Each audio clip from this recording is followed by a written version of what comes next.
Yes, yes. All Yes. right. Okay. Right. So last week we discussed some basic principles on documentation, and basically we discussed certain important points for those who were not there last session. And mainly what we discussed was security documentation, and why security is we discussed simply to ensure that we have to have good in order to ensure that in case if the customer is not going to pay, that we will be able to recover if we have any asset with us. That's the whole idea. Then another few factors that we discussed last session was um, there are different reasons for the high NPL, and one reason was the market economic conditions, inadequacy of regulatory support, market economic conditions. We discussed something to current effect on COVID. That's one example we took. Inadequate of regulatory support. So sometimes regulatory support is not adequate. We discussed those points in detail. And banks have failed in their responsibilities is another concern that we discussed. So the point was whether the contribution from the bank's point of view, whether it's adequate. Then we discussed selecting wrong procedures by the bank for recovery, practical issues in security. So a latter part, we stopped selecting wrong procedure by the bank for recovery. And I will complete that, and I will start discuss practical issues in security documentation. Selecting wrong procedures, I told you, most of the time the banks, they are more into the money recovery action rather than making it using the debt recovery provisions. So as a result, we have failed in getting the maximum return out of this recovery process. So for an example, if you follow the debt recovery process within a short period, within a year, you can recover your outstandings. But however, since we are using a money recovery procedure, as a result, uh, we can't get quickly what we want, or we have to wait for 4 or 5 years, or in certain instances, it's more than that. So that's a practical issue what we see from a business point of view.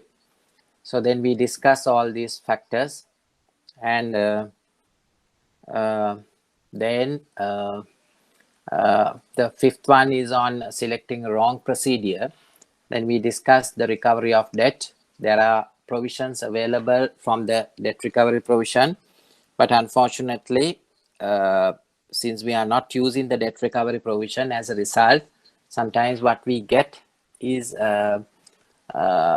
we drag the case for 5-6 years, and finally we get a low return over the lending. So the money value of 100,000 after 5 years will be 66,600. So once you drag the case, once you go into the court cases, your 100,000 will be 60,000 after 5 years. So if you can get 100,000 at the beginning itself, or 90,000 at the beginning itself, rather than waiting for 5 years, you can relent and make more money out of that. So that is something that we are lacking on that. And different options to recover debt. Settlement is the best option. I told that time in the last session, rather than going for litigation and debt recovery action. So if you first thing what you have to do is you have to settle then and there if possible, rather than dragging it. At least if you can get the money what you have invested, or the loan what you have given to the customers, I think that is the best thing that you can do. Then you can relent that. So if you are going for this, mediation is a must. If the value is below a certain amount, you have to go to the mediation board and get the non-settlement. Money recovery is okay, but it takes time. It takes sometimes 4 to 5 years. So it's a lengthy procedure. And debt recovery is the recommended one. Within a short period, if you follow, you can proceed with debt recovery. So, but still there are practical issues with regard to the debt recovery provisions. The reason is where most of the main reason why debt recovery issues are there, because of incomplete documents. What we have is incomplete documents. So as a result, we can't use those documents to use for debt recovery. One of the basic requirements under debt recovery is to ensure that you have the complete set of documents. So I told you, majority of our banks, almost all the banks, 99% of their documentation incomplete. So that is why we can't process with debt recovery provisions. Parat execution, we use that method because that's you, without going to courts, board of directors, they pass the resolution, and then they sell properties. So even under current conditions, you will be having a lot of properties unsold because of this COVID situation, and finally the businesses have crashed, and as a result, now you can't sell your properties. Mortgage bond action is where if you can't go for parate auction in case of a third party properties, in case if the value is less than 5 million capital and interest value, you can't go for parate auction, then no option, you have to go for mortgage bond action. So when you go for mortgage bond action, it will drag for 5 to 6 years. So that's a challenge that we see in this business perspective. Then creditors winding up, it's another method. Now, if a customer is not going to pay money, in case of companies, you can take the customer into courts to wind up or close down their business. So that's also possible, but normally the banks are not using that method because it impacts a customer in a negative form, or it will be the end of the customer's business. Therefore, banks are not using creditors winding up also. Are there any questions? Are there any questions? Yes? Are there any questions? Right.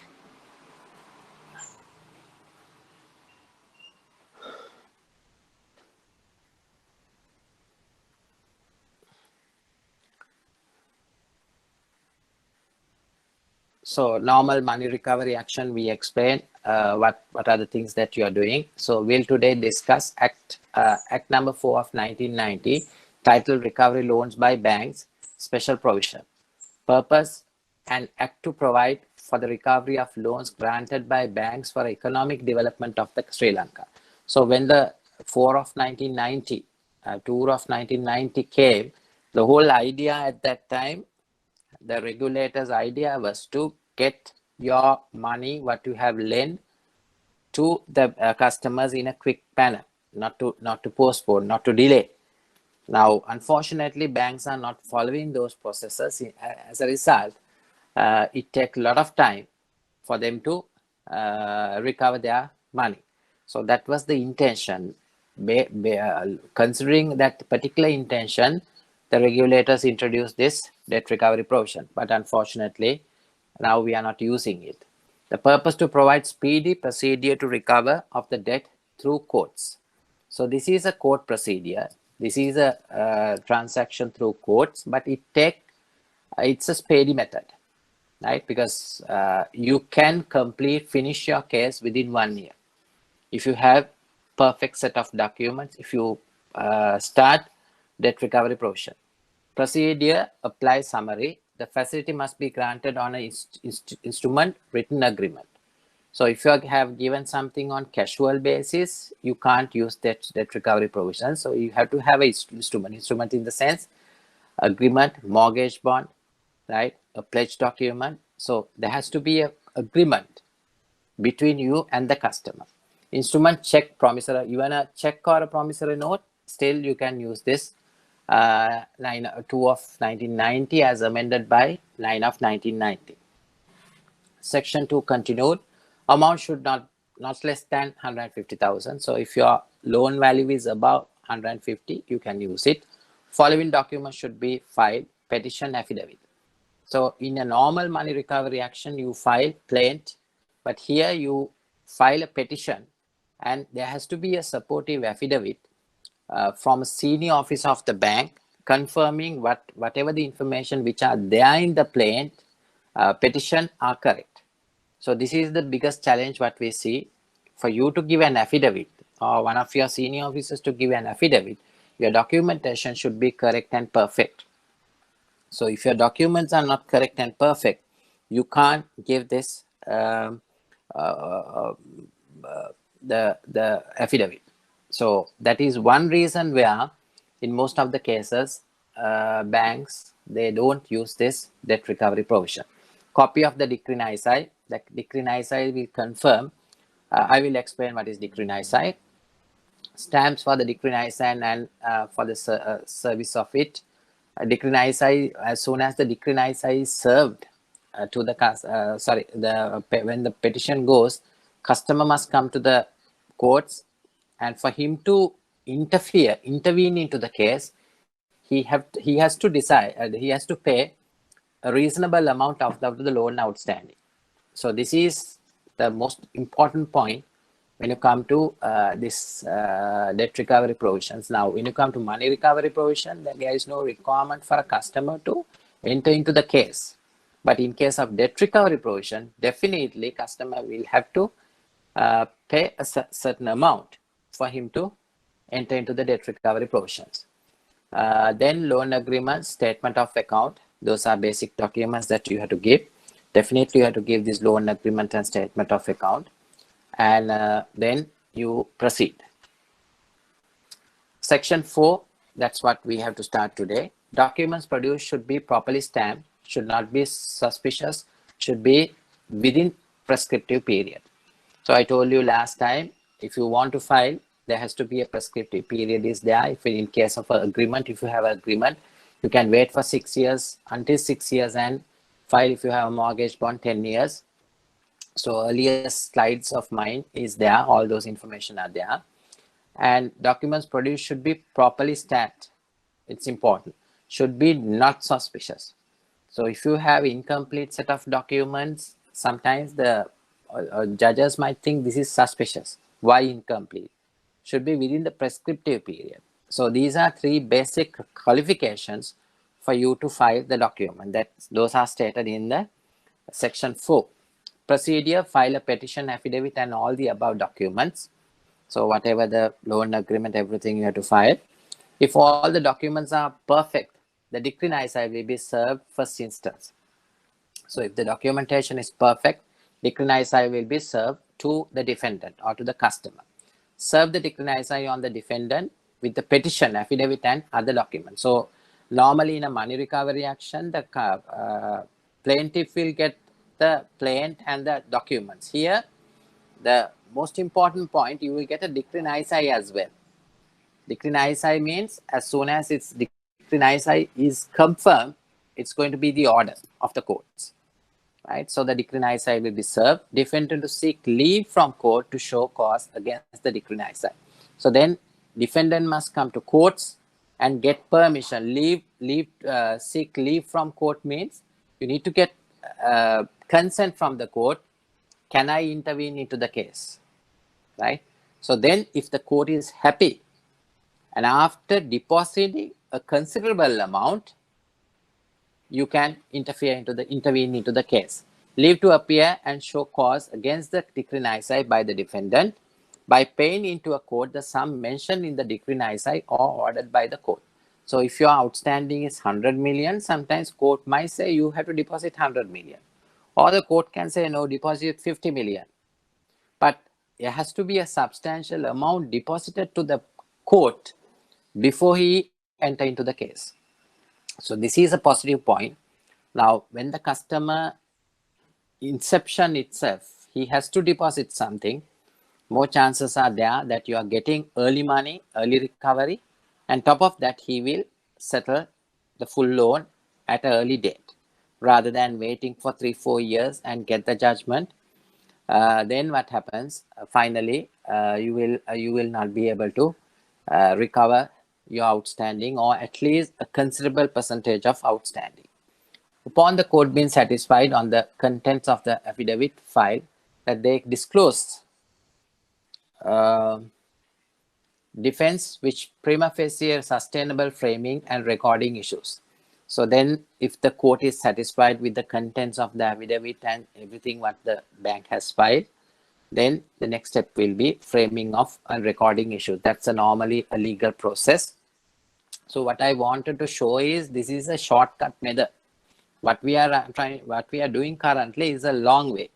It takes 4 to 5 years. Sometimes it's more than that, where the defendant either fails to appear and show cause, or having appeared, his application to the show cause is refused, the court shall make the decree nisi absolute.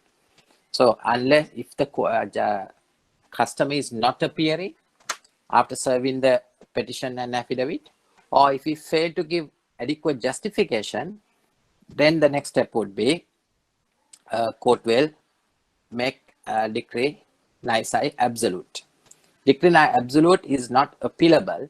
So once a decree nisi is issued, you can't appeal on that, right? It's done. But only there are certain instances where if we can say due to a certain valid reason. Now, for an example, if the customer says during that period I had corona, and he is going to produce medical certificates, yes, that is something that the court will rethink. If not, decree nisi is absolute. You can't recall that decree nisi what you have issued. Execution of the decree absolute, where the decree nisi is made absolute, it shall be deemed to be a writ of execution duly issued to the fiscal. So in the normal money recovery procedure, you file the plaint, you file the answer. To file the answer, you will have 3-4 days. 3-4 days means sometimes 1 or 2 years. Then you will have the trial. Trial will drag for so many days. In case of summary procedure, trial will be on 1 or 2 days. It will be short dates. Sometimes within a week, they will finalize everything. So if the amount is more than 5 million, it will go to the commercial high court, where a special set of commercial high court is mainly for the commercial matters.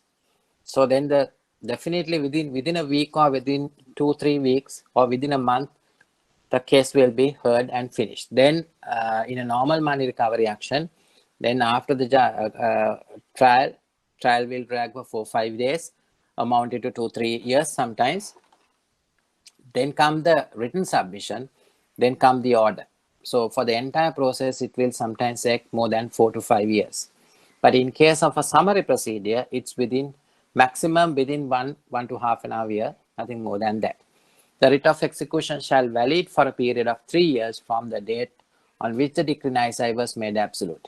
So you can execute this decree nisi, and it's available, it's valid for 3 years from the date on which the decree nisi is made absolute. Now, and also restriction of alienation of property. After the service of the decree nisi, the defendant or his representative in interest shall not alienate any movable or immovable property. After the decree nisi is issued, you can't sell your property, you can't gift your property. So that is something important. Now, what happens when after the judgment is issued, sometimes customers, they sell their property. Sometimes customers, they gift their properties. So as a result, most of the time, banks is not in a position to recover their outstanding. So you can understand there is a quick method for the banks to recover their money, but unfortunately, banks are not using that debt recovery provision. As a result, we have to wait for 4 to 5 years, or sometimes more than that. Any questions? Any questions? Can you all hear me well? Amila? Yes, sir. Yes, can. Yes, okay. Any questions? Gan, No. any questions? No. Right, okay. The Parat execution, I will briefly explain. Parate execution is a process where you, without going to courts, the board of directors, this is available mainly for the banks. Without going to courts, the banks can pass the resolution and acquire property, have the auction and acquire the property. So the steps, send a letter of demand.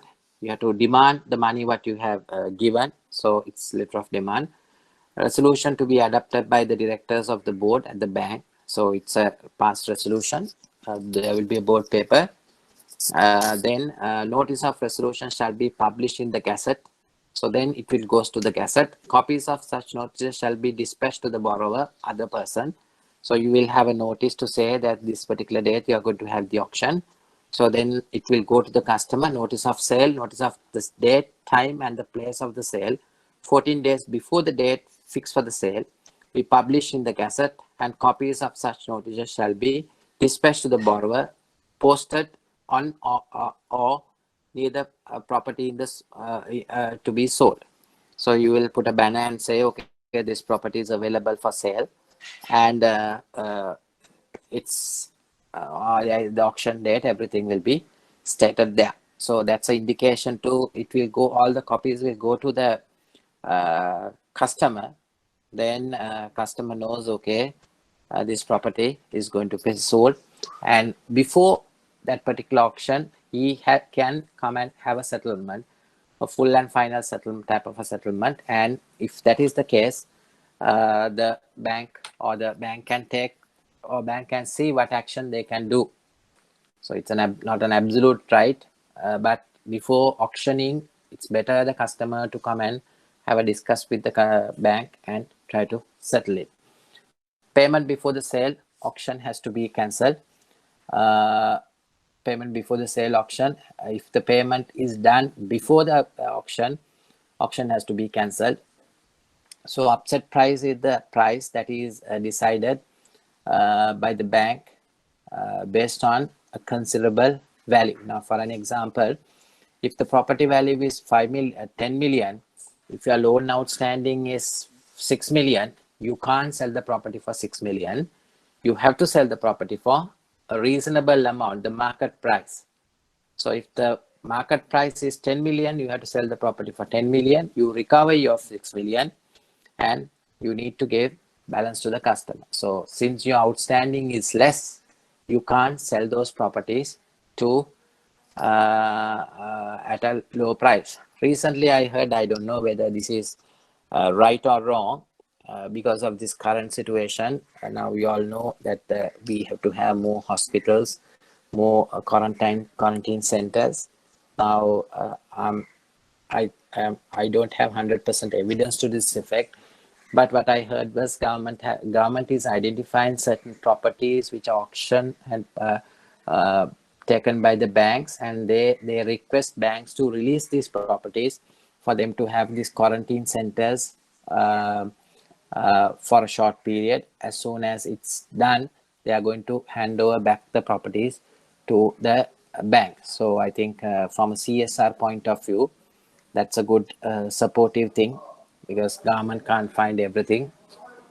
It's very expensive and they can't build hospitals, so they are trying to bring a temporary solution. If your bank is having a property, they might request you to give that property for a short period, where they will use as a quarantine center. Now majority of the hotels are used as quarantine centers, and after the matter is sorted, they will hand over the property to you.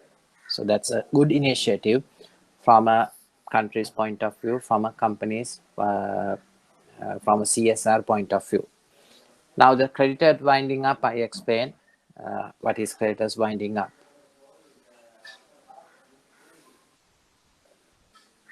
Right. Any questions out of that? So before moving to the security document, securities for lending, movers and immovers. Yes. Any questions? Yes. Hello, sir. Hello? Yes. Ranip. Sir, Yes, Ranip. in Parate action, the outstanding should be capital plus interest or only capital, 5 million? Capital plus interest, no? Last opinion was on capital plus interest, if I'm not mistaken. It's a capital plus. Earlier it was the capital, then finally last year, previous year, there was a decision to that effect. It's capital plus interest. So you'll have to be a little bit careful on that. So initially either sometimes the customers can intentionally do this where you can't, they will pay, and when the outstanding is less than 5 million, they can take the call, okay, we are not going to pay, then there will be a drag, they will try to drag. The point, but you have to understand that now most of these parate auctions are with their personal properties. So I don't think that a customer wants to intentionally defraud you unless he has a problem. Now, if you take our house, your house, do you want that to be auctioned at an auction? I don't think. And unless it's a business premises where the business have crashed, or you have to have that idea whether to cheat the bank. But majority of the cases are genuine cases. Right now, if you lost your job, what would I have done? You can't do anything. So no option. You can't pay your loan. So then the bank will have to take auction. So other than that kind of instances, majority of the cases are genuine cases. I would say 99.9 cases are genuine. Customer, no one wants to lose his property, or no one wants to lose his business unless you have some issue. So yeah, that's what. Right. Yes, thank you, sir. Anything else? Right. Now definitions, there are securities, movables and immovables. The definition for movable means any asset that you can carry from one place to another. So if the asset is fixed to the land by using a nut and bolt, as soon as you remove the nut and bolt, you can take this asset from one place to another place. So those are called movables. Immovable properties. What are immovable properties? Can one of you all tell me an example for an immovable property?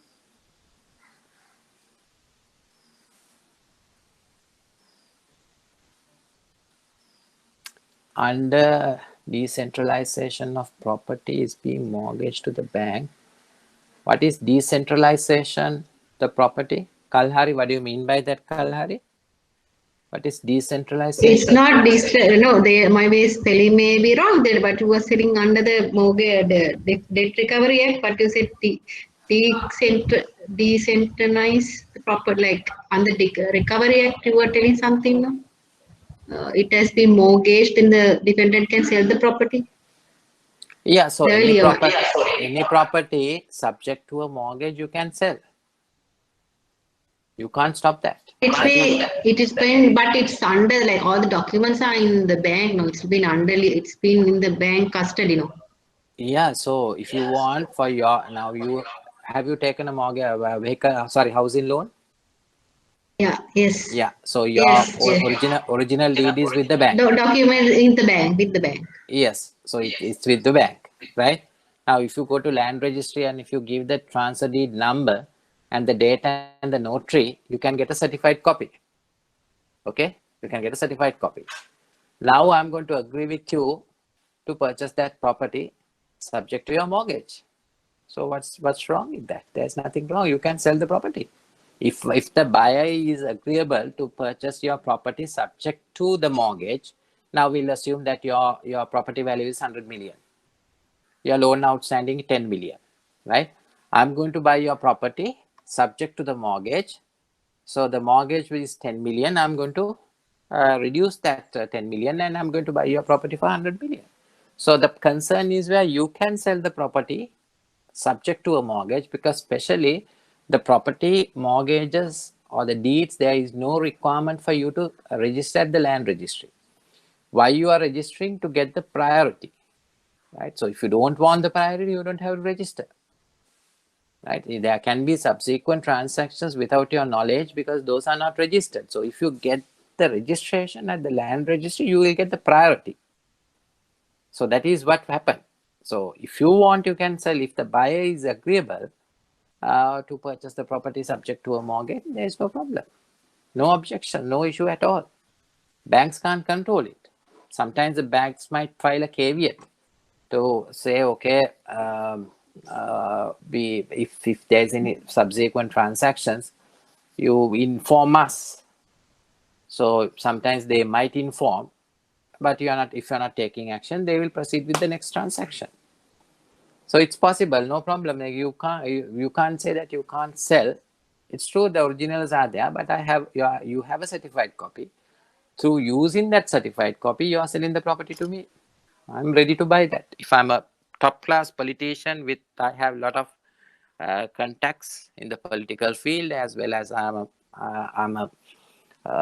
do whatever things that I want. I'm not bothered about the bank loans and all those things. It's possible. Okay.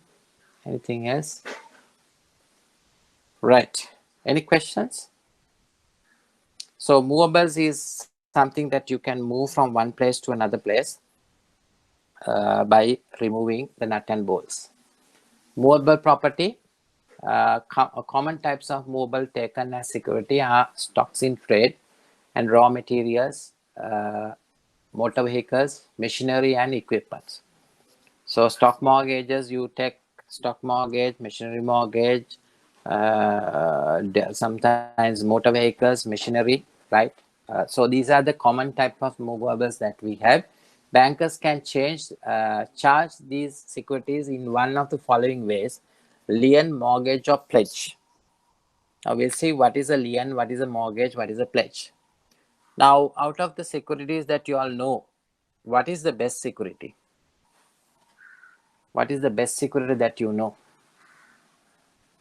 Yes. Are there any so-called best securities?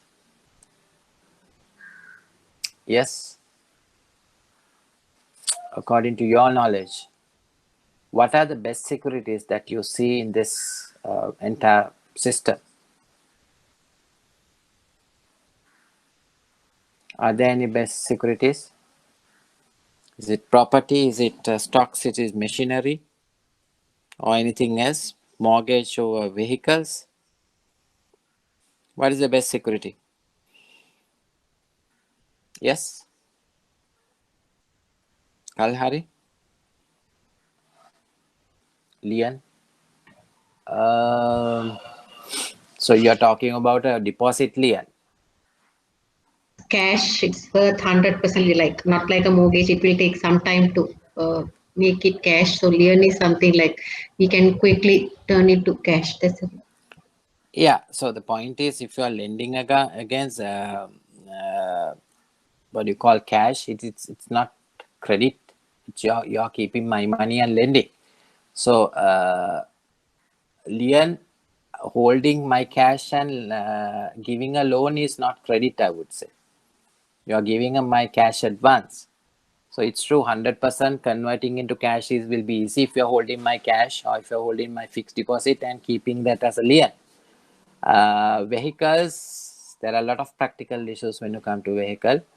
No, anything. Okay, Gahan says there's nothing. Pamudi says liquidity. What is liquidity? What do you mean by liquidity? Pamudi? What do you mean by liquidity? Yes? Deposit. So deposits are not, as I told you, that's deposit you can't consider as a liquid asset. It's a liquid asset, definitely, right? It's a liquid asset. But against lending against, what do you call this? It cannot be considered as lending, proper lending. You're not taking any risk. You're taking my money and lending. Okay, shares. Buddhika says shares. Buddhika Sandurwan says shares. Shares, once again, there are a lot of practical issues, right? Why fluctuation of prices? Now I can remember Vanikin Corporation came into the market in 1990 at 100 rupees. So when the company crashed, it went to zero, right? Even if you, normally what we say is, if you're lending, against 40%, 50%, nothing more than that. But if the company is going to crash or company is going in liquidation, the share price will come to zero. So this is a problem, but you see, so shares are not good security. So for me, there is nothing good, so-called good.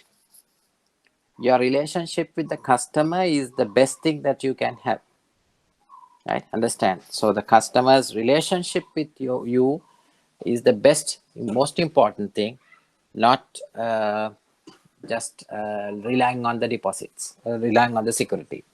So lien is a legal claim against an asset which is used to secure a loan and which must be paid when the property is sold. In a lien, borrower becomes as the owner whilst the creditor is in actual or constructive possession of the property.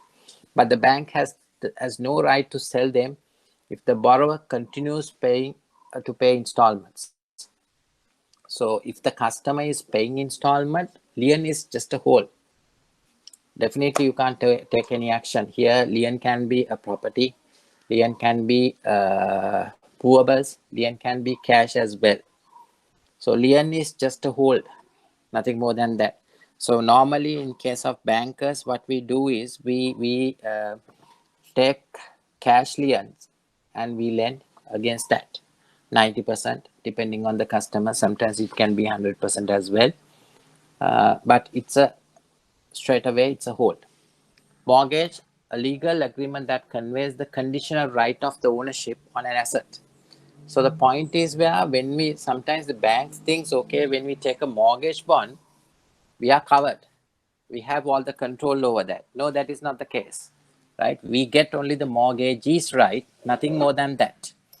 So the mortgagor will be the customer, right? No one else. We get the mortgagee's right. For you to exercise the mortgagee's right, you have to refer that matter to the courts and you have to wait till the judgment. So sometimes the judgment will drag for 10 years or more than that, right? So it will take a long time for you to recover your action. So you get the mortgagee's right. It's not an absolute right. You will have to wait till the court order comes, and after the court order only, you can recover your outstanding. Okay. The lender's security interest is recorded in the register of title documents. So if once you execute your mortgage, it will be registered at the register of companies, register of lands, and you will get the priority over the transaction. So it's very important for you all to register your mortgage bonds as soon as possible. Sometimes the lawyers might say, okay, we have 21 days to register. No, there is no such time. If you want, you can register. If you don't want, you don't have to register. So if you register only, that transaction will be seen in the land registry books. If not, you can't see that document. You can't see that entry. So there is a risk in that. So unfortunately, if you don't file on time or as soon as possible, or if you misplace the document, sometimes another subsequent transaction will come into that particular folio, and as a result, you will not get priority over that. So there are a lot of instances where the legal officers have failed to send the document on time, and subsequent activities are registered prior to your mortgage bond. As a result, you have lost priority over that. Now, for an example, if I'm going to sign documents with you today, mortgage bond, today itself I can sell the property. What is the restriction? There is no restriction at all. I can do that. Can anyone say that I can't do that? I can do. So before you send your mortgage bond for registration, that transit will go to the land registry and it will get priority over your document. So this is the risk that we are taking out of mortgages. Right? Sometimes the banks, they leisurely they send the mortgage bond for registration. It takes sometimes 2 weeks, 3 weeks, or more than that. So ensure if you are a credit officer, your mortgage bond should go earliest as possible. Now, do you all have the habit of filing priority notice? Any bank who has the habit of filing priority notice? Yes? Filing priority notice. What is a priority notice? Yes? What do you mean by priority notice? Kalhari, do you have the habit of filing priority notice? Yes. So what is the advantage of by filing a priority notice? මොකද හම්බ වෙන වාසිය මේ priority notice එක file කරාම? පමුදි මොකද හම්බ වෙන advantage එක? පුද්දික,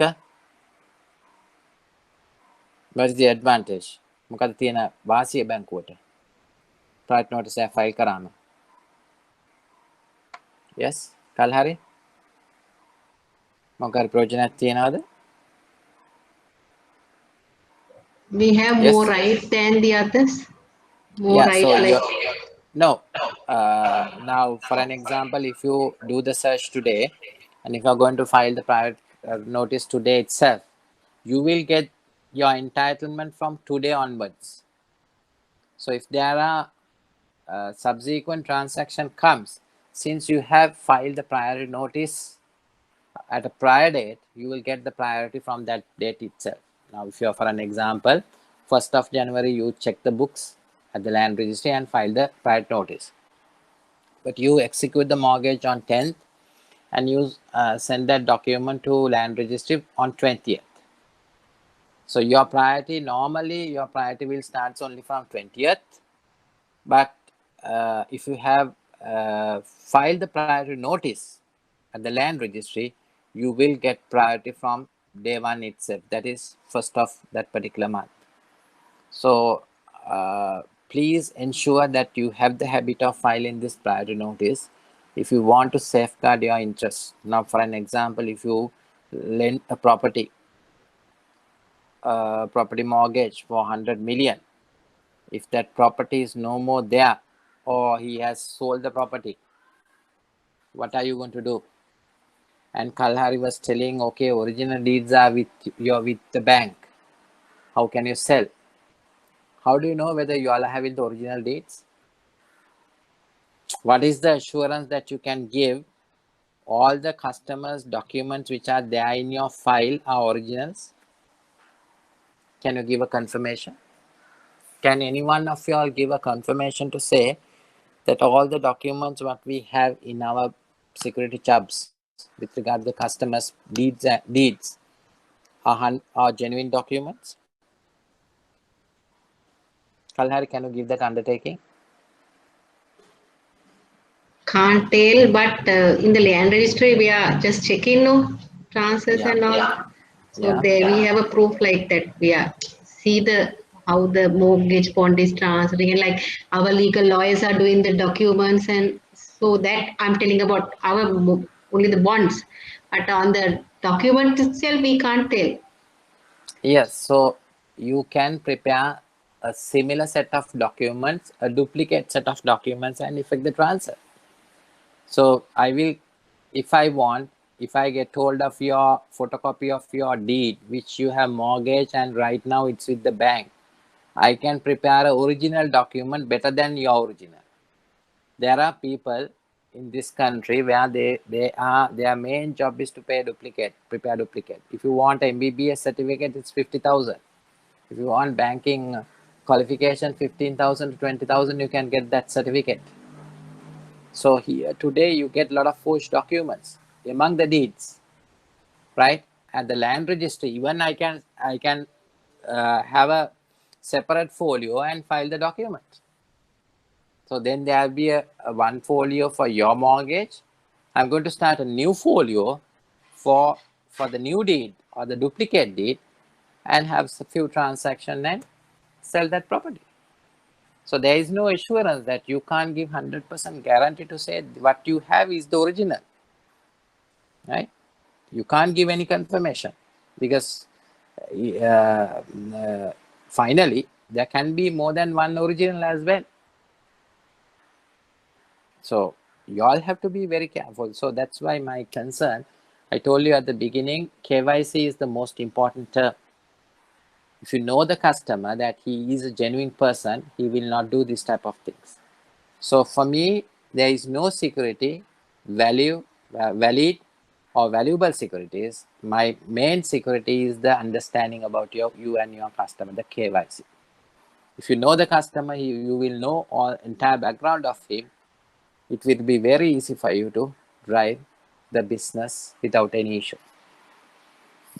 So unfortunately, banks are lending without knowing their customers. So KYC is not with you all. You lend, keep on lending, and finally the customer will vanish. So this is a challenge what we see in the business or the when you come to banking industry. Any questions? Yes. Yes, sir. How long the priority notice is in force? It depends on the period what you want. You can, if I'm not mistaken, you can file for 1 week, 2 weeks, 3 weeks, 4 weeks. It depends on your requirement. Even for 6 weeks, they charge a fee. Once you pay the fee, they will register it for even for 6 months, if I'm not mistaken. So it depends on your requirement. If you're sure that you can send the mortgage bond within a month, then maximum what you have to ensure is you file the prior notice for 1 month, where you have to pay a certain stamp fee for the based on the requirement, based on the period. Right? Thank you, sir. Yes. Any other questions? Sir, now like this, right? You are telling they can prepare the fake mortgage bonds and they can register. But in our bank, our lawyers are doing the mortgage bond behalf of the customer. So at that point, how can you tell? No, not the mortgage bond. I'm not telling that I can prepare for a fake mortgage bond. I'm talking about the title deeds. You are telling about the title deeds. Yeah, title deeds we can't do anything. But in the mortgage bond itself, like what we are doing when we are saying, like if you are taking a property to mortgage, we are doing the mortgage bond. Our lawyers are there to do it, and we will register it in the land registry. So there can't be a fake document. Won't be at that time. It's not preparing, but in the deeds, can be done. Yes. Yes, my point is now I'm going to obtain a loan from your bank. Okay, I'm going to give you a set of title deeds and connected documents to your lawyers. Lawyers will go to looking at the face of the document. They think, okay, this is original because it's almost 100% original, but it's a fake set of documents. Your lawyers will go to the land registry and do a search. According to the search, my name is registered, or everything, all the numbers are right? Then they will execute the mortgage, and they will keep the all title deeds with you and grant the loan. That's it. So my point is, where what I have given to you is a fake set of documents or a duplicate set of documents. Originals are with me. So I use that set of originals and I sell the property. When the issue comes, when that particular person start construction or when your officers goes, you realize that property is already sold and there is another person who is doing construction. Right? Now, though you say, okay, your lawyers are sending the mortgage, there were instances where without bank's knowledge, customers have cancelled the land registry mortgages and taken the mortgage bond out from the land registry. So just imagine that kind of a situation. Now, for an example, when you want to cancel the mortgage bond, there are instances where if the customer settles, you will give the original copy to say that we have no interest, no objection for cancellation. That should be your procedure. So for an example, if I can get to, that is one reason where normally the banks don't give certified copies of your mortgage bonds to the customer. So that particular customer, what he has done is he has obtained a certified copy from the bank to say that he has to give to the Inland Revenue. On the face of that particular, based on the certified copy, he has placed a seal to say there is no liability over this facility, and we agree to cancel the mortgage bond. So it's just a rubber stamp.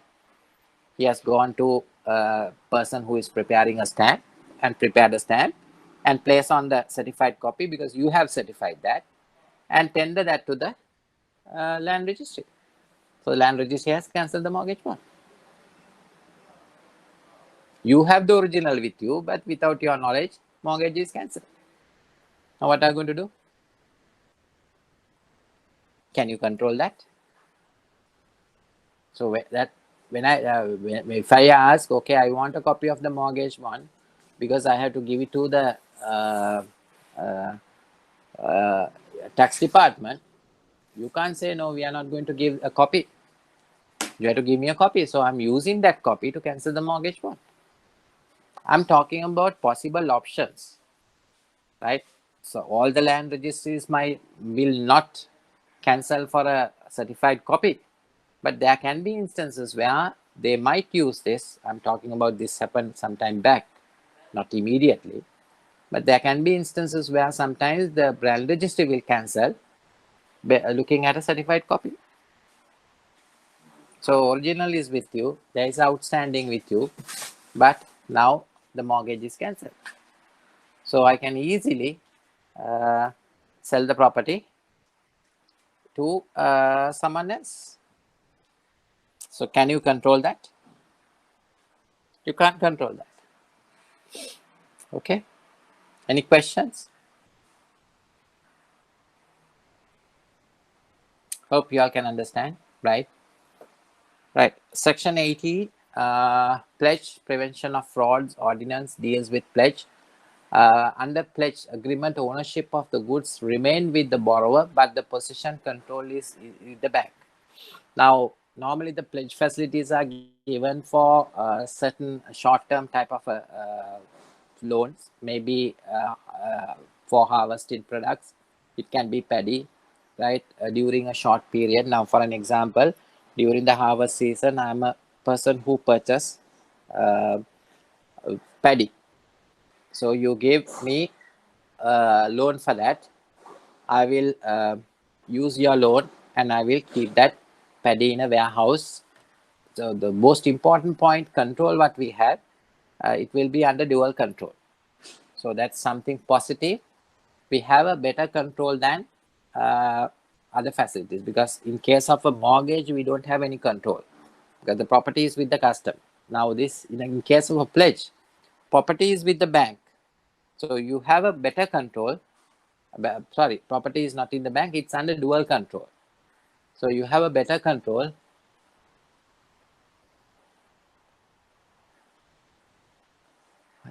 So there you have a better control over a pledge. Now, do you have any experience over these pledge facilities? Yes. Do you have any experience over these pledge facilities?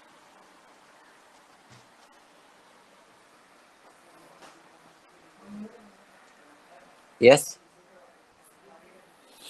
Now, the biggest danger is there. There were certain instances sometime back. I think there was a group of people who did this for almost all the banks. And what they have done is, so when you have a dual control, both the parties, you can't go into the warehouse. So that particular situation, the customer has sent his people from the roof, right, removing all the tiles from the roof or sheets, and taken the stuff and gone from the roof itself. Now, when the bank officers comes, they have, what they have done is the middle part they have taken out, but surrounding was there. So when you are storing, you will store on a middle, we'll say a middle of a warehouse or a corner of a warehouse.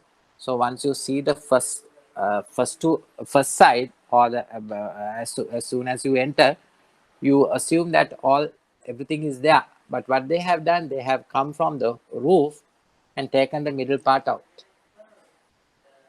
So just imagine that kind of a situation. When the officers went for real inspection, they realized almost 90% of the stuff is not there. So ඉස්සරහට අපිට පේනවා මේක store කරලා තියෙනවා වගේ. නමුත් මැදින් ඔක්කොම හිස්. It amounted to millions.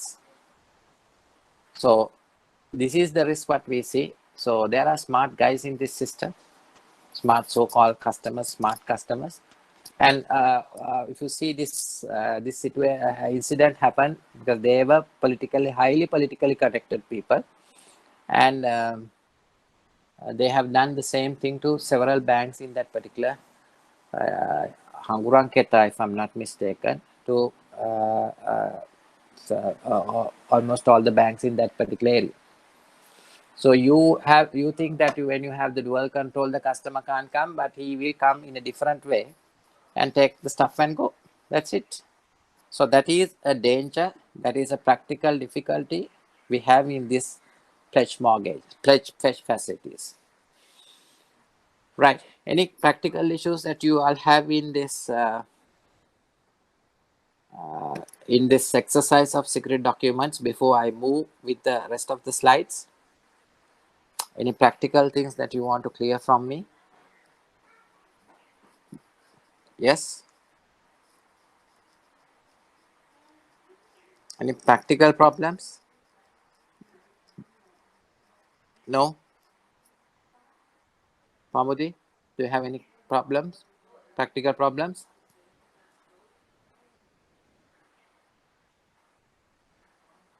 Amila?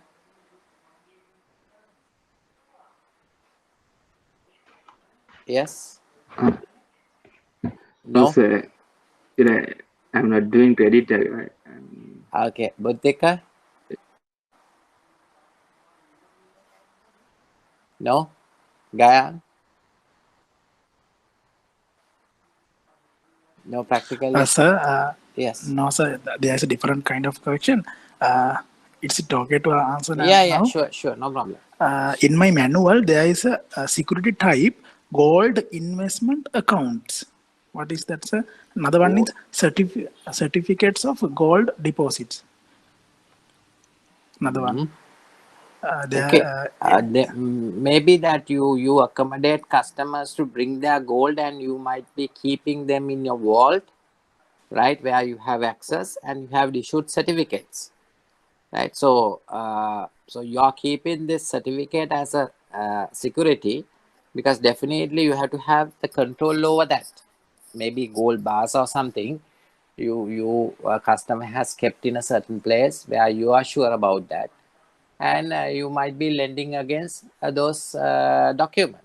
So if something goes wrong, so definitely it has to be a mortgage. I don't think it's a lien or something, but it's possible, right? Sometimes it can, maybe that sometime back I can remember one particular bank, they I don't know how successful it was.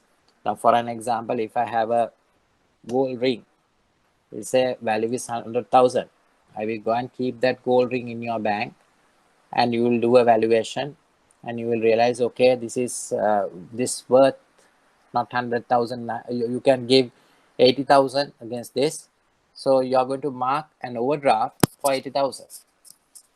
So it's a gold. It's a security will be gold. You are keeping the gold with you, but not as a pawning. Right, so I can keep all my gold with you. If I have a 10 million worth of gold, you will value it and you will say, okay, if you want, we can give 700,000 overdraft for my gold. So if I'm not going to pay, you're going to sell this gold and recover my outstanding. So it's possible. Different companies, different banks can have different instruments as securities, but what you have to understand is either you have to use at a pledge, lien, or a mortgage, nothing else, right? That's good to share that kind of idea, because I think most of the banks, they don't have that kind of security. So that's something, a new thing that we got to know about because of you, right? Anything else?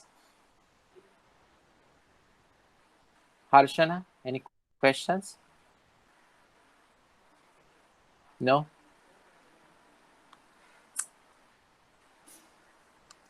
right? Combine movable and immovable. Normally, we say that not to combine movables and movables. If you are giving a facility, if you are giving two facilities, now sometimes you might take as collateral. Now, if you are, for an example, movable is stocks, immovable is property. So if you want to give two facilities, you combine these two securities or as collateral and state mortgage over machinery 100 million and mortgage over property 50 million. So 150 million, you give up, you give two facilities, and you are going to keep this as collateral or in common. So advice is you should not combine these movables and immovables. Better you have two separate facilities, one facility against the movable and the other facility against the immovable. So you can take a lot of securities, but you have to take one decision. You have to take a decision against which security you are going to proceed. You can't mix and take action. Now, if you have a property mortgage, and if you have, now when you take machineries which are permanently fixed to the land, do you consider it as movables or immovables? If the property is permanently fixed to the land, sorry, if the machine is permanently fixed to the land, how do you consider? Is it a movable machinery? Is it a movable or immovable? Yes? Immobile. So if you want to, yes, it's a immobile. So if you want to sell the property, sell the machine, you have to consider with the land.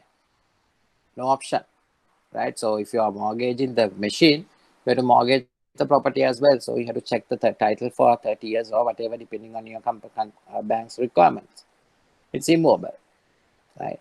So the concern is where there can be instances sometimes the customer, though it's permanently fixed to the land by using, we'll say, a concrete, but our smart customers, they can sometimes they remove from the land and they keep the land as a bare land and they will sell the machinery to someone else. But in practice, normally what we do is we take immovable property, immovable which are permanently fixed to the land along with the land, right?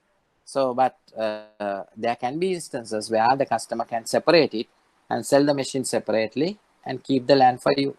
So when you go for this inspection, especially before you take action, you realize, okay, the machine is not there, right?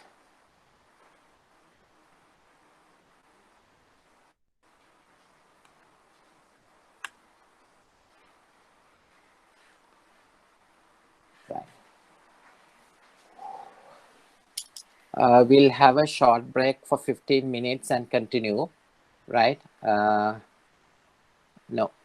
we started at 2 o'clock. No, we'll continue. We'll continue for another half an hour, and I will give you a short break.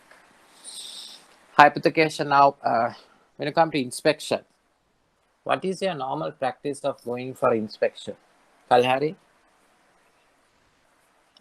How do you go for inspection? What's your practice? We are not going with the customer sometimes. It's like otherwise they will show us some.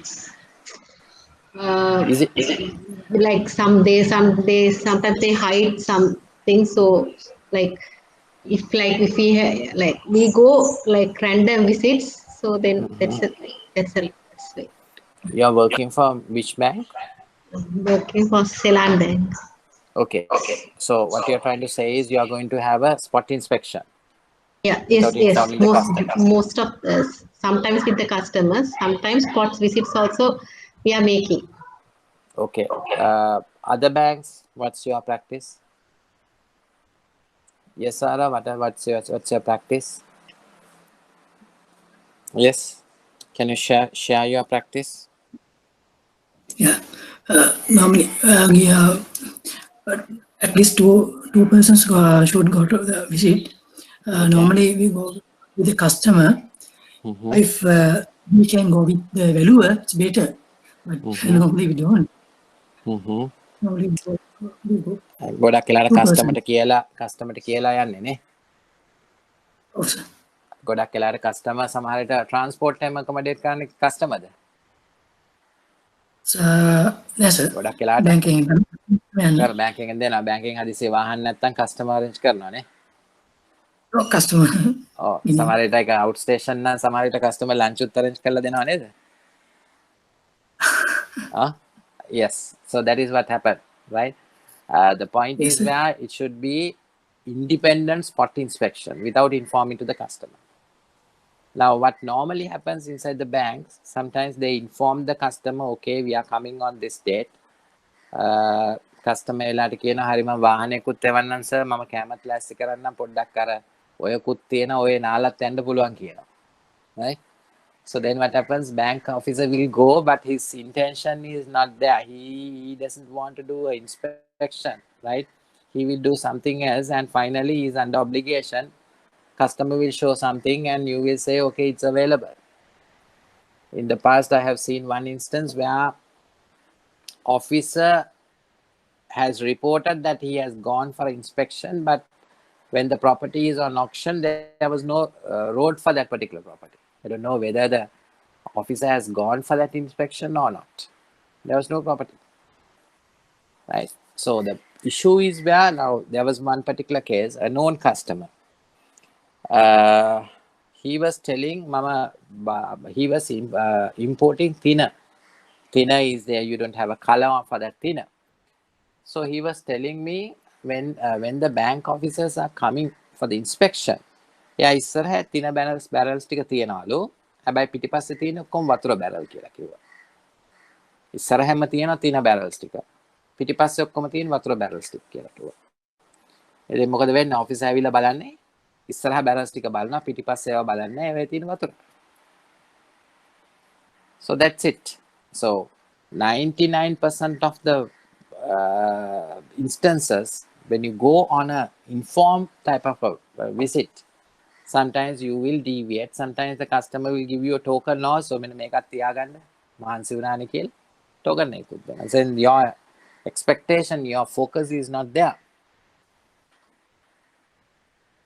Lockers in the banks, no, it's my property. I have hired your locker, and you can't take anything what is there in my locker because it's my stuff. If I'm not going to pay you a loan, Mage Kalhari is asking whether can we consider the lockers in the banks are also a pledge facility. No, it's I have hired the locker and I'm keeping my stuff. එතකොට මම loan එක ගෙවන්නේ නැත්නම් you can't open my locker and take what is there. It's my private property. Unless I agree with you to keep those whatever the gold or something inside the locker, and you are going to consider that as a loan. So normally you should not do that because any moment I can take the stuff out and go. Then what, you don't have any control. So if you are lending against my gold, you have to keep the gold whether by way of a pawning or something else. So you can't consider locker as a pledge facility. It's my asset. I'm hiring your locker to keep my all valuables. So there's nothing to do as a facility. It's just hiring of lockers. So make sure that you go for spot inspection without informing. And when you do that only, you can get the real impact out of that. Otherwise, you will not be able to get the real impact. And finally, you will be guided by the customer. It's not going to be a spot independent inspection. Okay, any questions? Yes? Any questions? So I'm expecting you all to discuss your practical problems. Unfortunately, you all are not raising your concerns. It's okay. Maybe that I will get to know your practical problems, but still, don't worry, I'm not going to share those with anyone else. Better you understand your wrong practices and rectify it. Otherwise, what will happen? You will not rectify. And finally, you will continue doing the same mistake, and if something goes wrong, auditors will call for explanation. So be careful on that point. Right? Any questions? Okay. Right. Hypothecation of stocks and book debts, an agreement between the borrower and the lender whereby a borrower pledges asset as collateral on a loan without lender taking possession of the collateral. Now, you have stock mortgages, but what are the instances that you take hypothecation stock mortgages? Hypothecation. Can you tell me the instances where you take hypothecation mortgage bonds?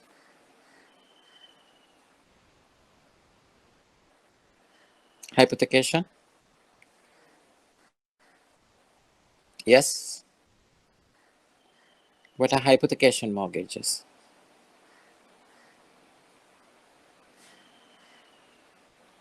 What are hypothecation mortgages? No idea, right? If you have a working in progress where you have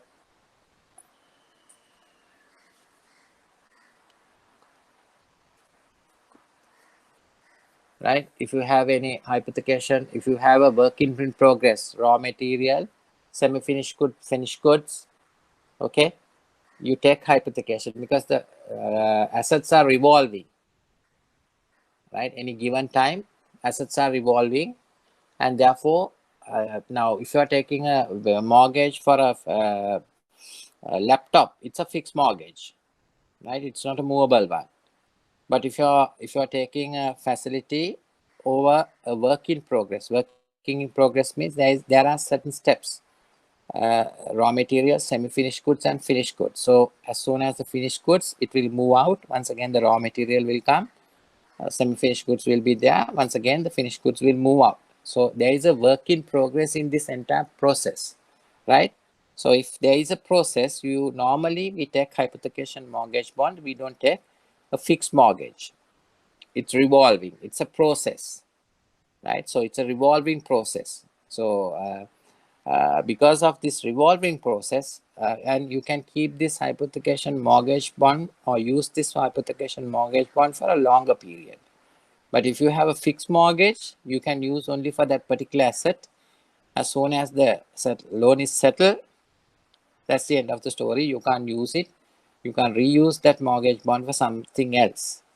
But in case of a hypothecation, you can use this mortgage bond for a longer period. It's not a fixed type of a thing. Okay.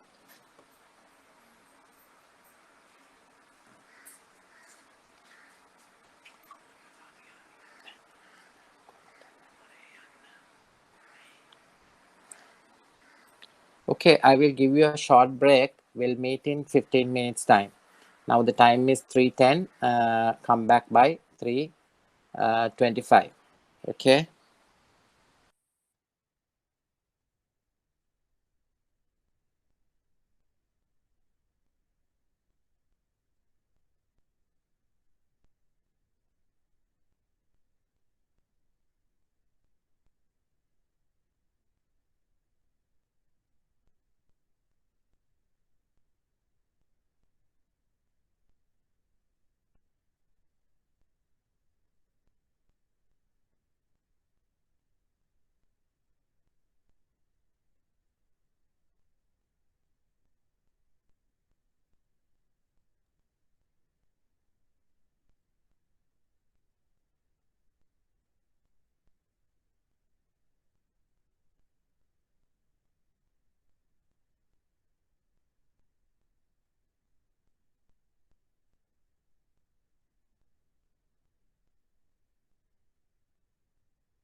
Hello.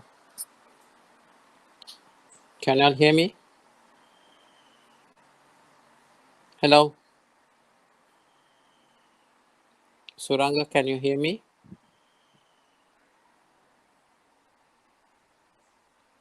Hello, Suranga. Can you hear me? Okay, right. Okay, are there any questions from the previous session? Are there any questions? Ranil, you wanted to ask a question. Is there any question? Anything that you want to ask from me? Ranil, Gutahana Tinada?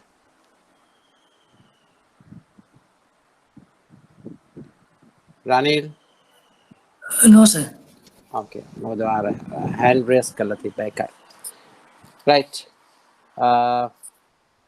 Anything else that you want to get clarifications?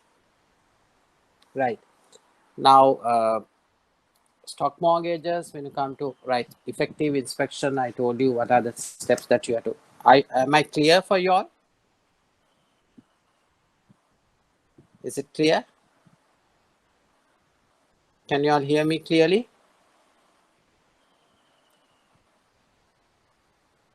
Right. Okay.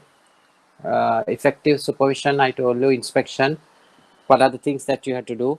You have to be extra careful on that aspect, and make sure that you should not allow the customer to dominate you, and you all should be able to dominate the customer. Now, vehicle mortgages. What are the important things that you should know about vehicle mortgages? Yes? What are the things that you should know for your vehicle mortgages? Before you mortgage a vehicle? Yes?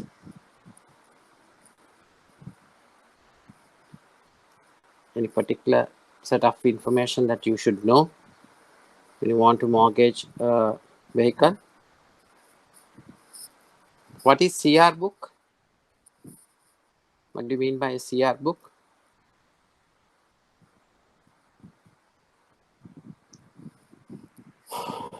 Right.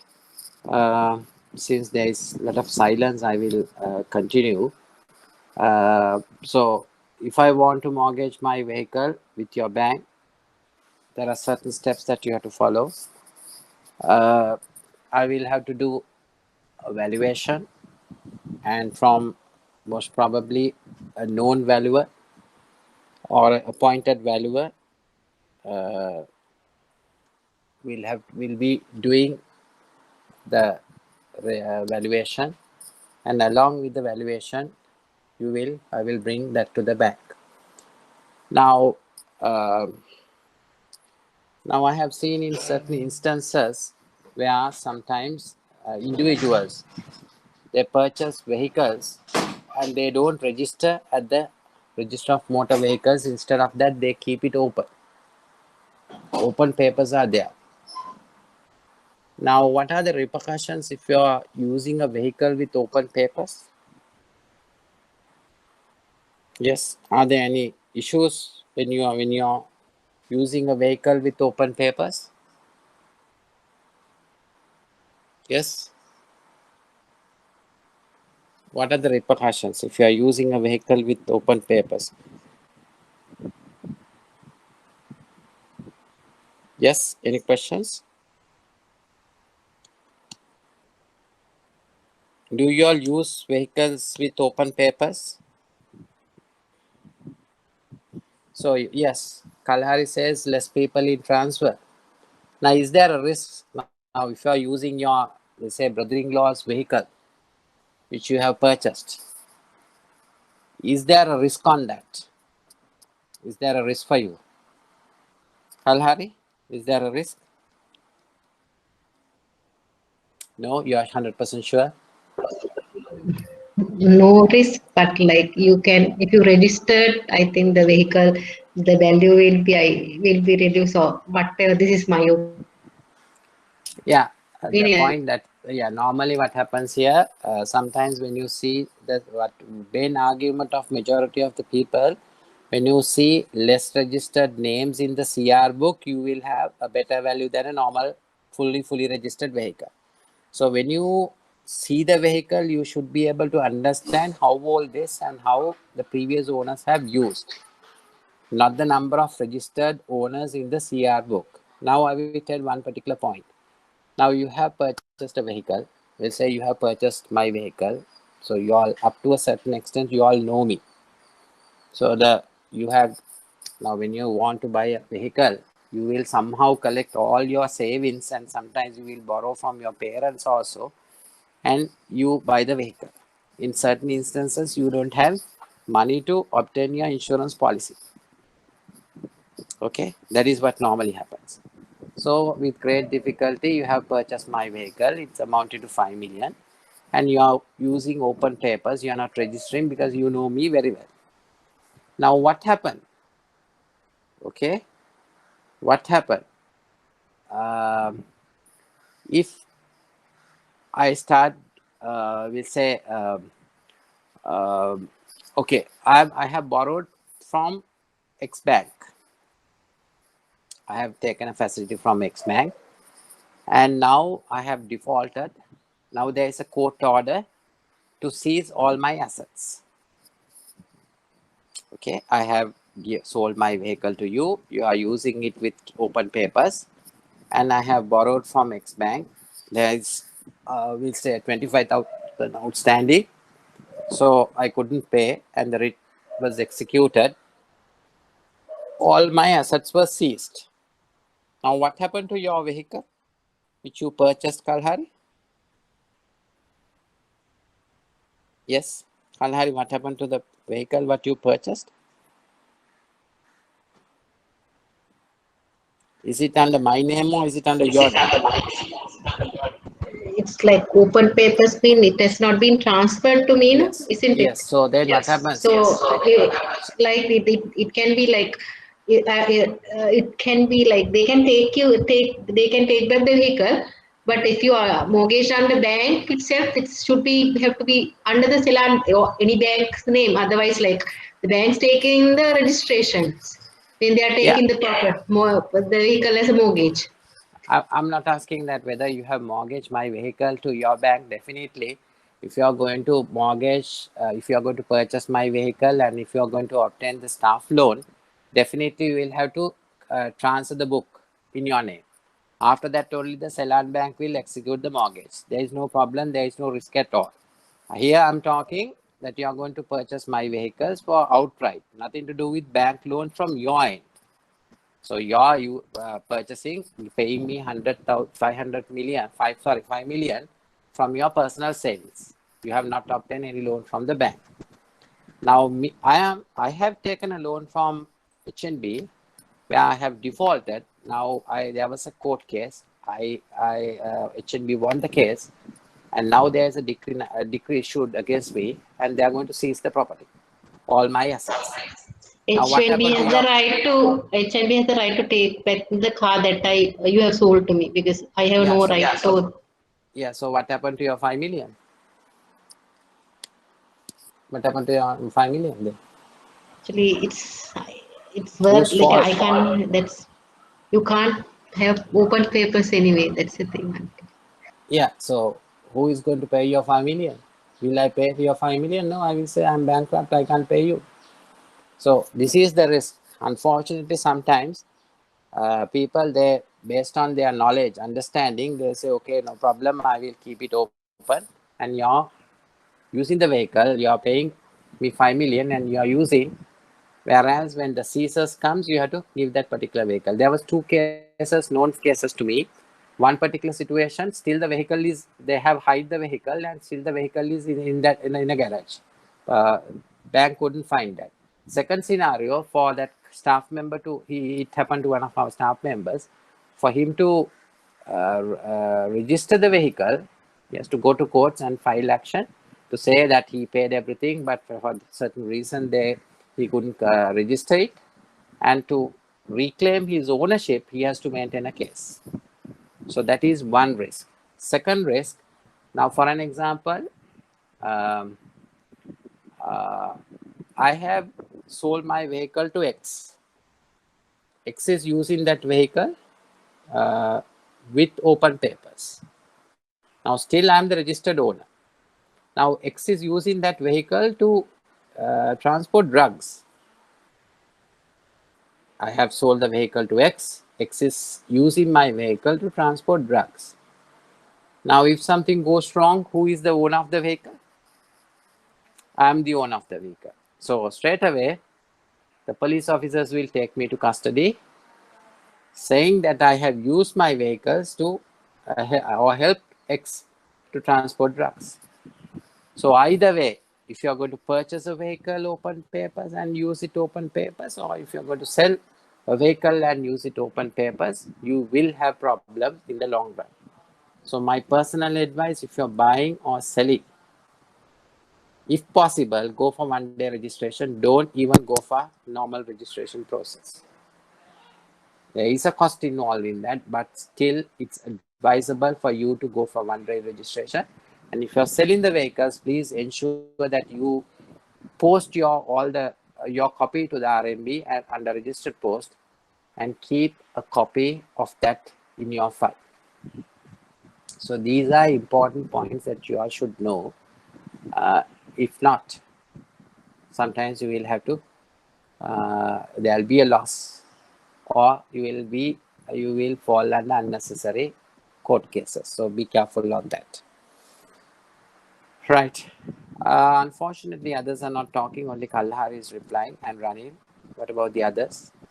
Are they sleeping? Suranga, are you all sleeping? Yes, Sarah. What has happened? Are you listening to me, or are you doing something else behind the screen?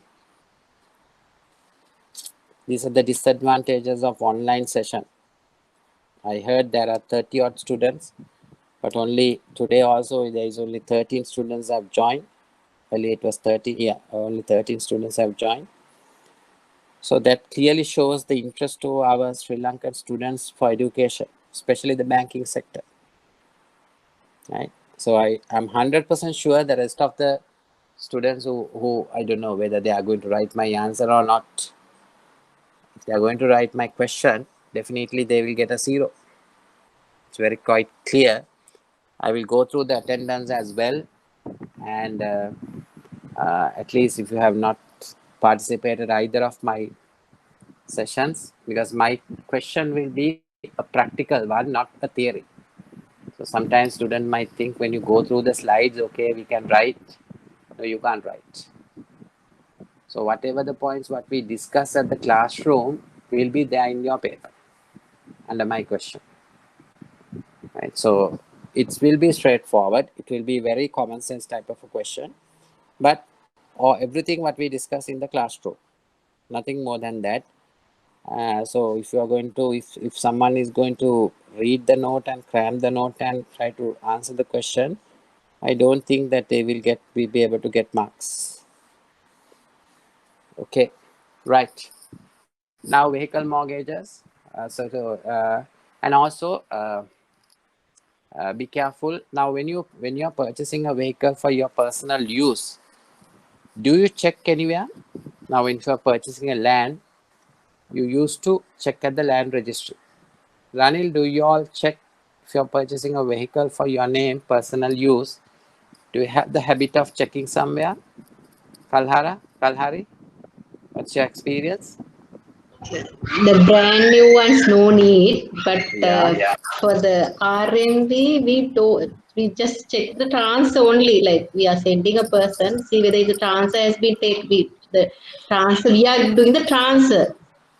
So Okay. not taking like we sure that we are taking the proper transfer to our bank. That's all we are checking. We are taking the transfer only. Like I don't know, we are checking the previous owners and all that. We are Okay. checking if the particular transfer has been done in correct way. That's all. That's only. Yeah.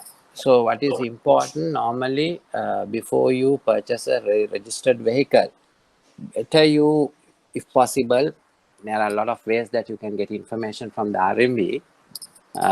So better you get the idea, get some information about the previous owners, and ensure that this is a proper vehicle. Because once there was a case, a known party, once again it happened to one of our team members, he purchased a vehicle, and so the beauty of this transaction is where when he normally you have to check at the RMB before you purchase a vehicle to say whether there is a vehicle, whether this is a registered vehicle, who was the previous owner.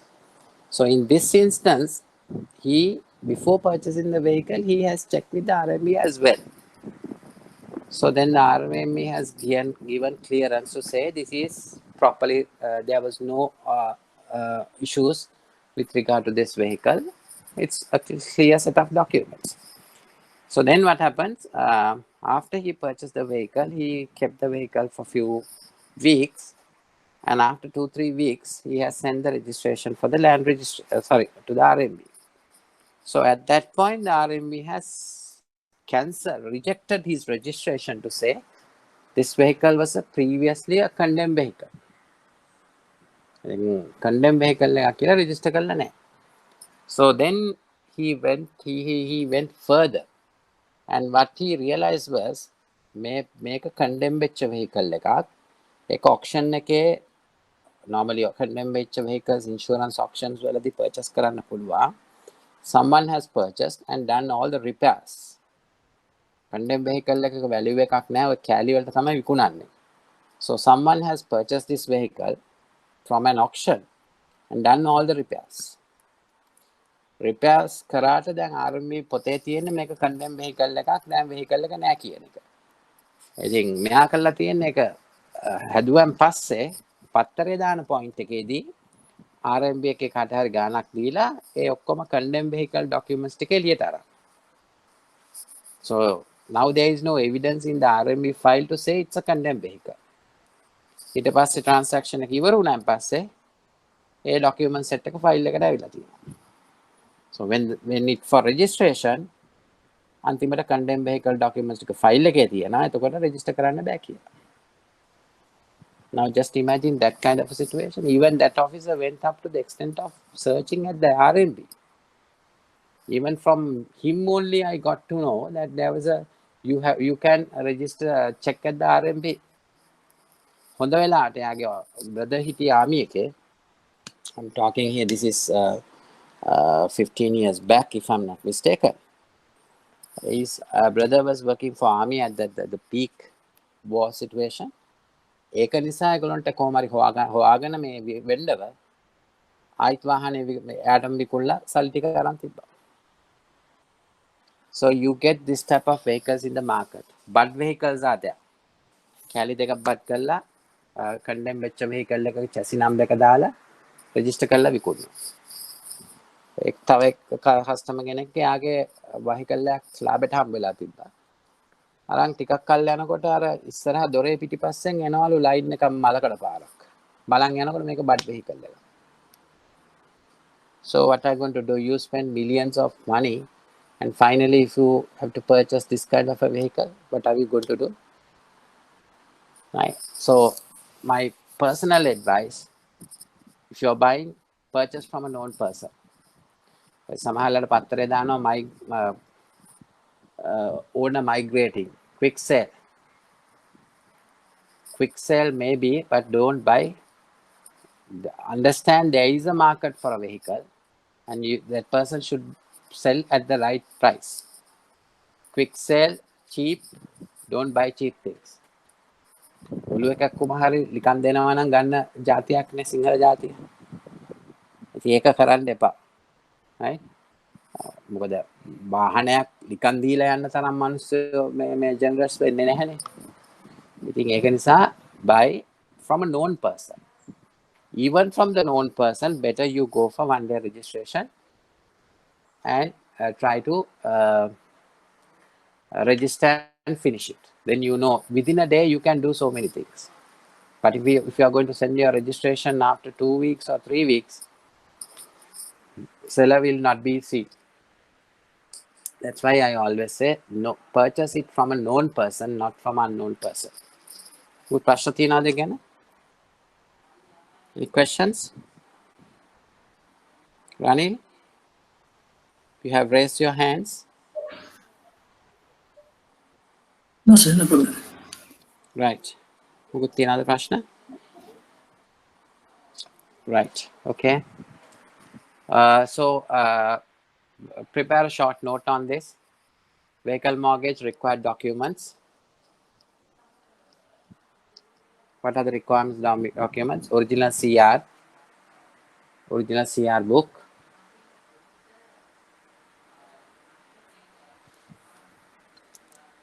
mortgage bond,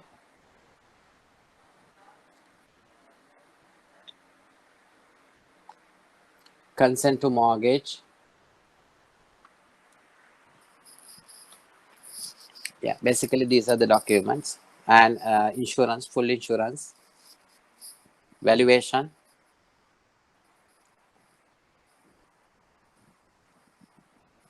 right. So normally you have to create your charge at the RMB as soon as possible, as soon as the mortgage is created. Then you have to send that the original mortgage bond to the land registry within 21 working days. So all movables are required to register the RMB within 21 days. Now, is it a must to register the land registry within 21 working days? Is it a must to register the land registry within 21 working days? If you don't do, what will happen? කල්හරි මොකද වෙන්නේ? register කරන්නේ නැත්තම්.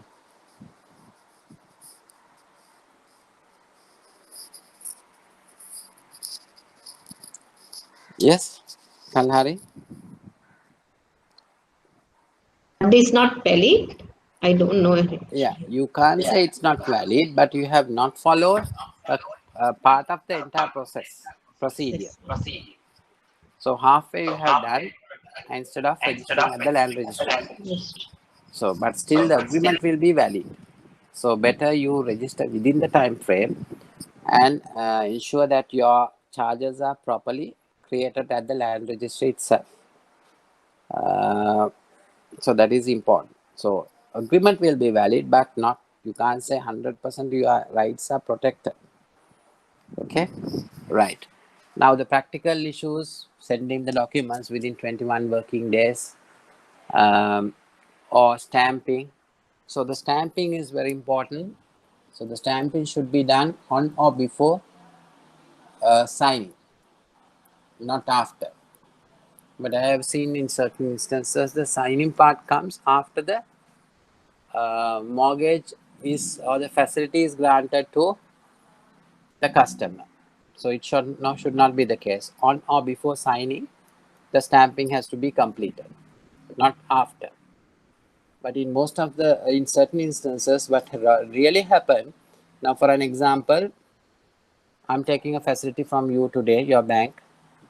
I'm signing the document today, and you're crediting the proceeds.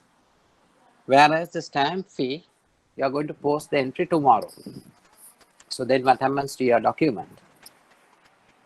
Have you done proper stamping? No. Stamping should come on or before. So whereas in this case, the stamping has not happened on or before. So then you are taking a risk for that document. So please ensure it can be adhesive stamps. And if you are pasting stamps, any stamp more than 50 rupees has to be properly punched and signed. Or you can use the local authority stamps, or you can yes, you can stamp it from the Inland Revenue Department. So there are different options for stamping, but the requirement from a business perspective, from a legal perspective, is to ensure that you stamp on or before signing the document, not after. It has to be on or before. Right. Any questions on with regard to vehicle mortgages, or any practical issues that you all have with regard to vehicle mortgages? Yes? No? Right. Stocks and machinery mortgage, there is a huge risk on the stocks and machinery, especially the stock. Even the machinery, the same problem might come. If you are mortgaging, if I have stocks, if I'm going to mortgage my stocks with your bank, what you will ask is a stock mortgage. You will ask for the valuation. You will ask for the stock list. Write down those required documents. Stock mortgage,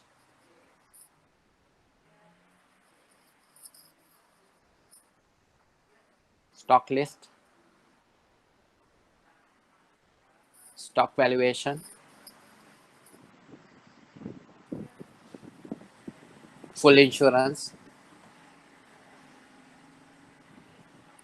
Yeah, so those are the documents that you will be asking from me. Nothing more than that. Plus, yeah, insurance. So I have 5 million worth of stocks. I want a facility. Normally the banks will give me 40, 50 or 60% the maximum against the stocks. We say 50%. So I'm getting 2.5 million from your bank for my stocks worth of 5 million. And what is the amount of insurance that I have to obtain? Is it 5 million or 2.5 million or something else? We'll assume that I have 10 million stocks, but I want 2.5 million facility. So my insurance is for 10 million, 5 million or 2.5 million. Yes? Kalhari? 100% of the 100% of the stock value. So in my example, I want to 2.5 million. Yeah. So you are requesting for 5 million or 10 million insurance or 2.5 million. From 100%. 100% in the sense I'm taking 2.5 million. You want insurance for 2.5 million. Yeah. Why you undervaluing, overvaluing all this? No, Taking. my point is where I have a warehouse. In that particular warehouse, I have 10 million worth of stocks. But I want 2.5 million from your organization. Normally, bank will give only 50% out of the value. So for me to get 2.5 million, I have to have 5 million worth of stocks in that particular warehouse. So my question was whether you want the insurance for 2.5 million, 5 million or 10 million? 5 million, 5 million. 5 million. Okay, your answer is right, but the problem is where now I have another 5 million in that particular warehouse. So if something happens, how are you going to say, okay, I have given your bank as well as X bank? Now, if something happens to the stocks, how are you going to assess whether it's your stock or other bank stock? It's a practical issue, right? So normal advice is where if you have 10 million worth of stocks, whether you are going to give 2.5 million facility, I have to bring insurance for 10 million. But if I'm going to insist, no, I can't take insurance for 10 million, I can bring only insurance for 5 million, then I have to separate this stuff from that warehouse to another place. And only there has to be 5 million worth of stocks in that particular warehouse or the place. So it's my call. You give me the option. You say we want 5 million, but since 10 million worth of stocks are there, I have to take 10 million insurance for 10 million, because if something goes wrong, you don't know whether it's my stock, your stock, or mortgage stock for your bank or some other bank. So that is a practical issue, right? So be careful on that. And top of that, now I'm going to give you insurance policy from insurance corporation. I will give you the mortgage bond. I will sign the mortgage bond. I will give you the stock list. I will give you the valuation. I will give you the insurance policy from insurance corporation. So you're happy. You think, okay, everything is under control. You execute the mortgage and give me 2.5 million. I will go to H&B. And I will say, okay, I have stocks, 5 million worth of stocks. So I want 2.5 million. H&B will ask for a mortgage bond. stock list, valuation, and a insurance. So I'm going to give them insurance from, we'll say, Jan Shakti. So they will also give me 2.5 million. I will go to Sampath and I will say I want a facility of 2.5 million. I have 5 million worth of stocks. They will ask almost the same set of documents. I am going to give a land insurance policy. So none of you all know that I have mortgaged this to 2 other banks. You can't control it as well because these are registered under movables. Now there's a huge practical issue. Can you control that? If so, how? Can you control me selling stocks to different banks? Sorry, me mortgaging stocks to different banks?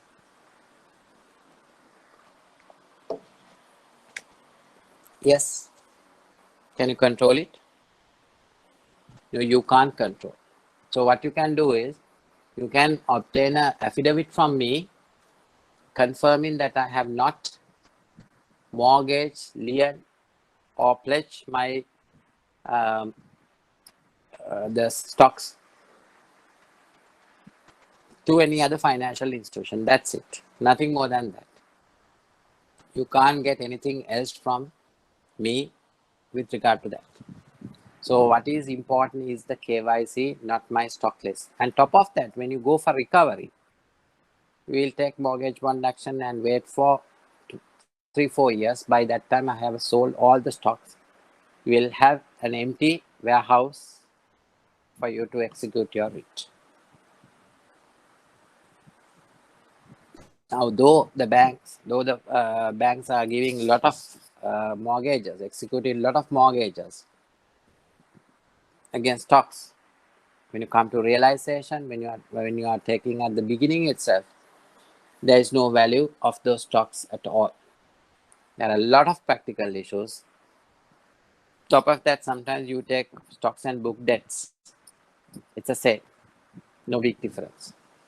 So you need to be very careful when you're taking a stock mortgage, because you are living with all these practical issues. Right? Any questions? So it's like now most of the banks are not taking vehicle mortgages. They are going for leasing facility. Is it like banks are safeguarding more than the mortgages because they are entertaining most of the people to take leasing, going for mortgages? Like I think the bank has more right over the vehicle. Or is it? So what you're trying to say, if I have a vehicle, rather than mortgaging with you, I will request you, you will request me to give as a leasing. That's what you are trying to say, instead of a Yeah, mortgage. there is no. Going for a mortgage, not for going for a mortgage, going for a leasing. I think bank have more right, no, because we are pushing customers for leasing, not for mortgages. Yeah, the point is where in case of a leasing, you have the absolute ownership. So you're seizing your property. You can seize the property. You can seize the vehicle. But in case of a mortgage, I'm the owner. You can't seize my vehicle. Under a mortgage, you can't seize because I'm the owner. In case of a leasing, you can seize because you are the owner. That's the difference. That is why you go for leasing. You encourage people to enter into leasing contracts because the vehicle is in your name. Any moment you can lease. If I'm going to default to installment, you can seize. But in case of a mortgage, if I'm mortgaging my vehicle, you can't seize that vehicle because it's in my name. So you have to go for a mortgage bond action and wait for 4-5 years and bring me the court order and try to recover your outstanding.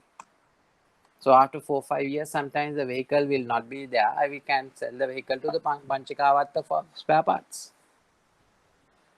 So that is why banks are more insisting more on leasing, not on mortgages.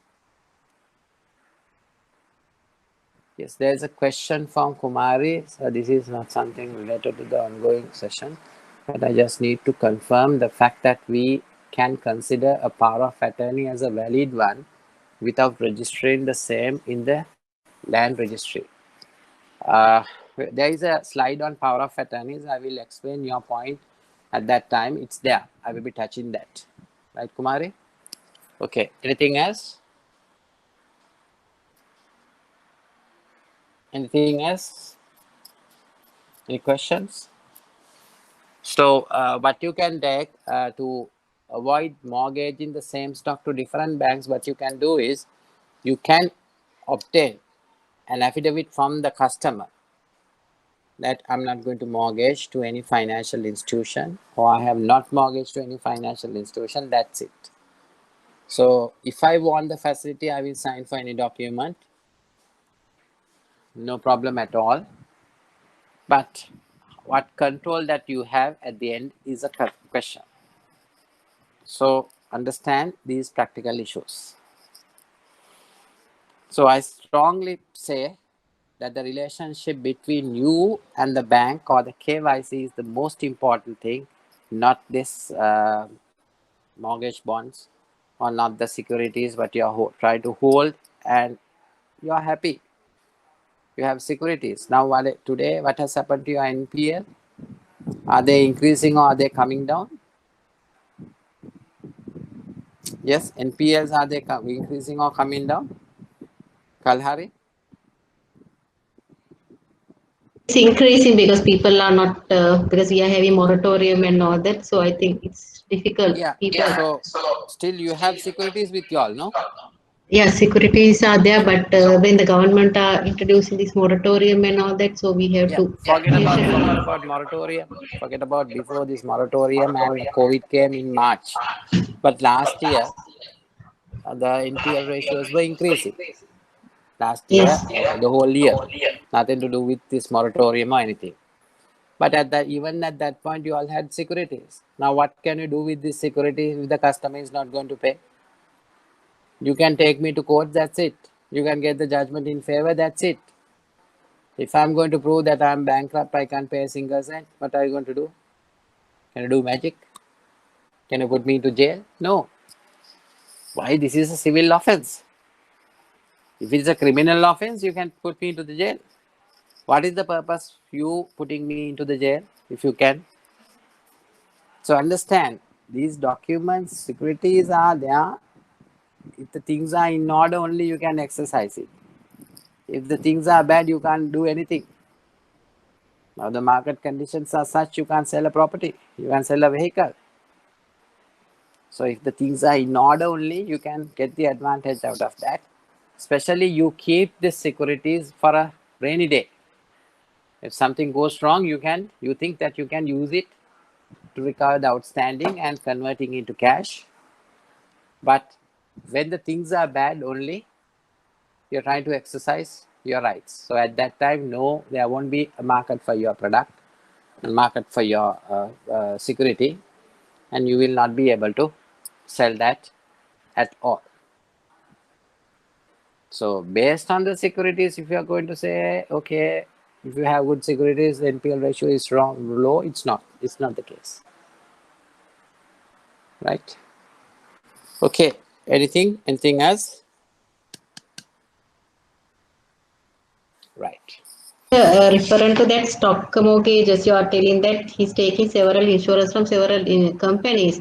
So anyway, he has to pay for a particular company, so then he will be stuck.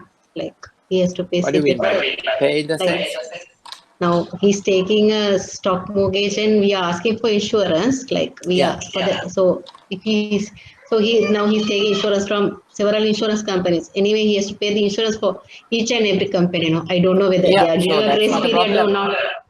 Yeah, so now if I want to mortgage, if I want to get an insurance policy for 5 million worth of stocks, I don't think that I have to pay more than 10,000 rupees. So I will pay for all 4 insurance companies 10,000 worth. My actual cost is 40,000. But whereas for my 5 million worth of stocks, I have got already 10 million. So this 40,000 versus 10 million, I have created money. What is more important for me? Not the 40,000, the 10 million. And because no one can identify whether this is the same stock. I'm going to say there is a stock in this particular warehouse. Now, when it's mortgaged to Ceylon Bank will not come and paste the notice to say this is mortgage to Ceylon Bank. When it's mortgage to HNB or Sampa, they will not come and paste a notice to say this is mortgage to Ceylon Bank. Most of the time, because of the insurance competition, sometimes they don't even visit, they don't even check the way what do you call the stocks. They just give the policy No, document. no, they go and visit. Actually, I particularly know about that. They go and visit, and I don't want to justify my this thing, but anyway, Yeah. they go Okay. and visit the Right. stocks and all that. They are giving like sometimes I have some experience in the insurance also. They just see whether they have taken insurance from other companies as well, whether they have quote So for how this are they thing. going to now? If it is a vehicle, you can check. But in case of stocks, how are you going to check? How are they going to check? Even at the land registry, you can't check. Oh, I have 100 kilos of sugar in warehouse X. Now, insurance officer is going. Okay. She check whether sugar is there, 100 kilos. Fine. After that, when the Y company officer comes, he can see the sugar. But how are they going to check whether this is mortgage to some other finance company and whether they have taken insurance company for insurance corporation? They can't check. If they are visiting, fine, that's good. But if it is a vehicle, that is why they can check whether this is mortgage to some other financial institution. Now, when you send your mortgage one to the land registry, it's just entered into a book. You can't even check whether this stock is mortgaged to another financial institution from the land registry. If it is a property, yes, because you get a particular volume and folio. But when you come to stocks, you can't do that because stocks are stocks variables, especially if you have a hypothecation type of a mortgage. And if you are going to take insurance for that, they will see stocks, yes. How are they going to measure each, whether there are 100 kilos? They will see, okay, stocks are there, that's it. How do they know whether this is 100 kilos or 200 kilos or 300 kilos? No, they can't do that. But that is why if you have a distinct number, if you're talking about a particular laptop, they know this is the laptop. They know this is the vehicle. They know this is the property. So if the insurance companies are visiting, that's good. But my concern is where when the next insurance company come and see whether they can highlight, they can check whether this is mortgage to X bank or Y bank, which is not possible. Because sometime back the land register of lands, they wanted to create folios for even for the movables. I'm talking about 10 years back, but they couldn't do that because of the practical issues. Maybe the insurance company officers are visiting the site and okay, checking, but they don't know, they can't, there is no way for them to find whether this has been already mortgaged to X bank or Y bank or whether they have obtained another insurance policy from another institute. Because now, these days, you store in a warehouse, there are a lot of stocks. You have a small component on that. But there is no, sometimes you will get the same address. So this is the big practical issue what I'm talking. So maybe that they are visiting, but insurance, I don't know how insurance things are happening. How can they as human beings, how can they check each and every one and see whether this is insurance? Bank officers inspection and insurance officers inspection, no big difference. So if they are going, that's fine. But my concern is where vehicles, of course, yes, you have a distinctive number, you have registration number, it will be easy. But for stocks, you can't. You can't identify whether this is mortgage to the same bank, different banks or not. So understand your customers are very smart. They are above bankers, right? Sometimes they will do certain things without your knowledge. Yes, very smart customers are there. I know very well. Sometimes customers, they come and ask, when you come to money laundering, restrictions අඩු රටවල් මොනවද අපිට සල්ලි යවන්න. They know that if you go in the normal route, they will get caught. එහෙමම ඇවිල්ලා අහන branches වලින්. අපිට මේ restrictions අඩු රටවල් මොනවද money laundering වලට? Controls අඩු රටවල්. අපිට මේ පැත්තෙන් මේක transaction එක කරන්න. And they are very smart. So my advice is you need to be careful. If you have a strong system, if you have a good control, that's fine. That's what we want. But there are all loopholes in all the banking sector systems. People know, customers know, they will, as soon as they get to know, they will get the advantage out of that. So be careful. My advice is to be careful, nothing more than that. Okay? Any questions? If they are sending money, there are Mundial and all that. So there are so many unauthorized way to send money. Like they don't come to the banking channels. No? So there are unauthorized. Yeah, they're getting the information now. Even on DL channels, there are a lot of channels. I 100% agree with you, but they want to know because bank officers, their knowledge is good, right? They want to know. Even they ask what are the loopholes that they want based on your relationship. Sometimes you will tell the customer, okay, there are these countries, they don't have much controls. Even through an India system, they will route their money from those countries. So they are using you to give information, or through based on your relationship. Sometimes they get this information from, they are not going to send through your bank or any other bank, but they are creating their awareness whether if I send even through DL or whatever the system, whether we can route through this system, right? That doesn't mean that they are asking to send the money through the bank. They will never ever come to a bank. When normally a compliance officers are having a forum, right? All these money launderers will also come. You can see a lot of unknown faces. So they are always one step ahead than the bankers. Right? They know what's really happening. So what I want to emphasize is there that they will use us to get the information what they want, and they will have a different system. They will send how with they know they want to know the official principles, but they are better knowledgeable than us, right? So this is what happened. So be careful on those aspects. Anything else? Right. Important points to note: procedure applicable to change of the location of the stocks after execution of the mortgage. So when you mortgage on a particular place, maybe it's a Colombo land registry, we say Mount Lavinia, right? So we have mortgage at Mount Lavinia. My earlier warehouse was as Mount Lavinia. So I'm now changing it to Ratmalana. So then I will inform to your bank, then just a confirmation is enough. You don't have to change your mortgage bond or anything. But if I'm going to say, okay, I have changed my stocks from Mount Lavinia to Kalutara, there's a change in the district, so you have to execute a separate set of mortgages and ensure that your rights are protected.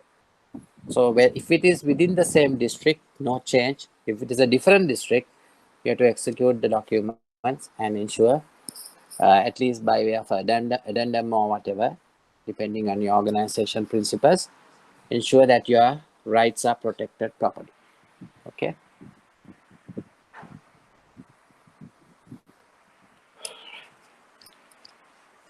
So prevent customers mortgaging the same stock. I have stated there. Normally, the periodical inspections of security, high risk, monthly, quarterly, quarterly by relationship, branch managers or above. Medium risk, quarterly, half yearly. Low risk, half yearly, yearly by middle level officer. So depending on the risk, you have to decide how frequently you are going to visit and who should visit. If it is low risk, you can send the junior officers. If it is high risk, you have to The senior officers must go very frequently.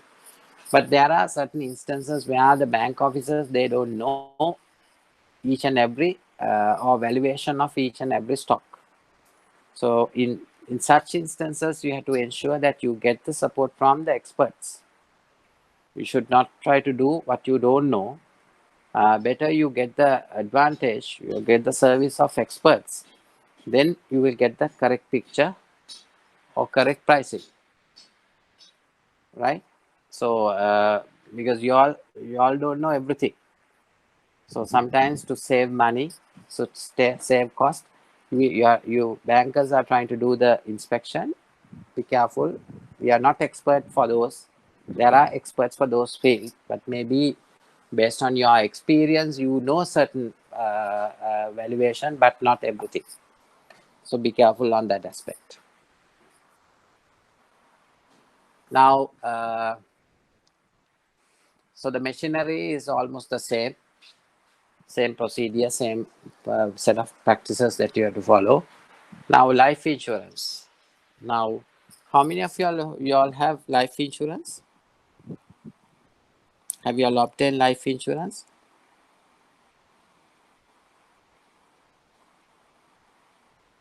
Yes, Kalhari says yes. What about the others? Okay.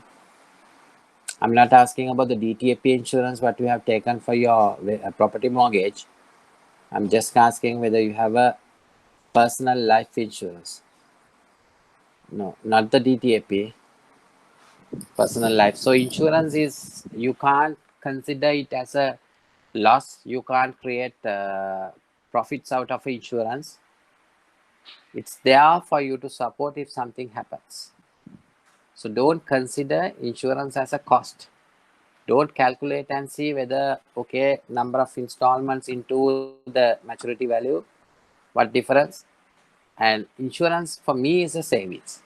Now, if you have to pay 10,000 rupees per each month for your insurance policy, it's a saving. Why I say it's a saving? If you are going to save 10,000 rupees per month, saying, okay, I will save this, never ever it will happen. Right? But since you have taken the policy, you are compelled to send that money. If something goes wrong, you will get a benefit out of that. So please make sure that insurance are not a profit-making instrument. It's there as a saving, plus it's there for you to get a protection if something goes wrong. That's it. Okay. So life policies are, for me, it's a good type of a security comparing with other securities, but there is a concern. But insurance is based on utmost good faith or barime fide. That means that you at the time of obtaining the insurance policy, you have to give the correct information to the company. If you're hiding information, right, then you will have problems with regard to your insurance. Since it's barime fide or utmost good faith, if you're going to hide information, insurance companies can say, no, you have not given all the correct information, therefore we are not going to pay the claim. So that is the risk what we see from the bank's point of view. Other than that, there is no risk at all. Whatever the amount that you are going to give against the insurance company will give confirmation, the surrender value, they will confirm what is the surrender value. Against the surrender value, you can give a percentage or you can reduce 1 year's premium. Yes. So earlier there was a practice, even without proving your age, they used to issue insurance policies, but now without obtaining the confirmation of the age, insurance companies are not issuing any insurance policy. But if you are going for a further facility, you have to ensure that you get a surrender value certificate once again updated, and against the surrender value, you can give a further facility. But you have to register your charge at the insurance company, and they will confirm that they have registered your charge, and wherever you want, you can claim your charge. So then it will be lien for the bank, and if there is a claim, straight away they will send you the money. and you can recover your outstanding and leave any balance for the customer for him to take it. So out of the securities, what is the best would be insurance policies for you to give a grant a loan. Right. Any questions? Right. Yeah. So the policy must be free from any weaknesses, any conditions. So you have to go through all the conditions, or your expert department must go through all the conditions and ensure that there are no encumbrances, there are no blocks for you to claim. In normal practice, what happens when you want to get the insurance policy, the insurance companies will sell a lot of things and they will somehow market. But when you want to go for a loan, when you want to go for a claim, it's very difficult. You will have to go behind them and get the money from the insurance company. So this is a challenge what we see, because good marketeers, insurance people are good marketeers, but when you go for a claim, sometimes this marketing will not be there. So then the hit will come to you.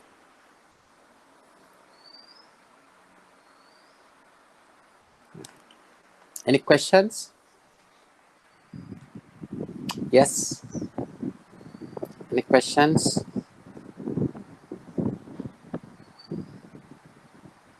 No?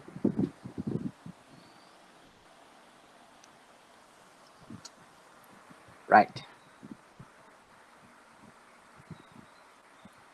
Now shares. There are different types of companies: private companies, public listed companies. So in all these three companies, the companies will issue shares. Then what happens? Sometimes the banks, they will consider these shares as security and grant loans. Now the problem is where are we going to take private company shares as security, public company shares as security, or listed company shares as security? What do you prefer, to get private, public, unlisted, or listed company shares as security? Listed. Yes. Any reason why we are taking listed company shares as security? Yes, they can be a buy and sell in the market, like it's listed Yeah. in the, because it's easy to sell. Okay, so the point is it's easy for you to sell. Now, in order to, when you're mortgaging shares, you will get a power of attorney. You'll use the power of attorney to sell the shares. Now, what happens if the customer is dead, is no more there, where he has mortgaged shares with the bank? Can you exercise this power of attorney and sell the shares in case of a death of the customer? He has given the power of attorney, all the documents are with you. So you think, okay, we can use the power of attorney and sell the shares in the market because it's listed entity. Yes. Now, what is your view? In case of a death of a customer, can you sell his shares in line with the power of attorney and recover your outstanding? Yes, Kalhari? The power of attorney, there are some listed ones. No? So if it's line, it's accordance with that, he said the author. No, I think the companies will be getting. I think it's Sorry? revoked. It's revoked, I think, no, after It's power no of value. attorney. Yes. So there is no value in this particular power of attorney after the death of the principal. So I'm giving instructions for you to sell the shares. If I die, the power of attorney comes to an end. So you can't use that power of attorney for future transactions. That's it. So you can't say that we have a power of attorney, we are safe. No, you're not safe. in case of a death. Maybe for any other instance, you can sell the shares, but at the same time, the value of the share is fluctuating very fast. You saw the market prior to the COVID and after the COVID, right? Due to different reasons, the market prices are fluctuating. There is no reason, I would say, so-called reason. So that's also a risk what we take when you are dealing with shares. So we prefer to take the listed entities because you can sell shares whenever you want. But even on listed entities, you have this risk.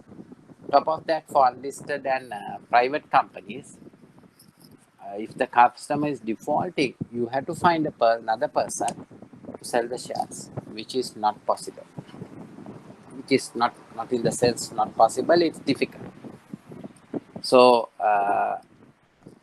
lending against shares is fine, but you have to be a little bit careful on the process because you have less control over that.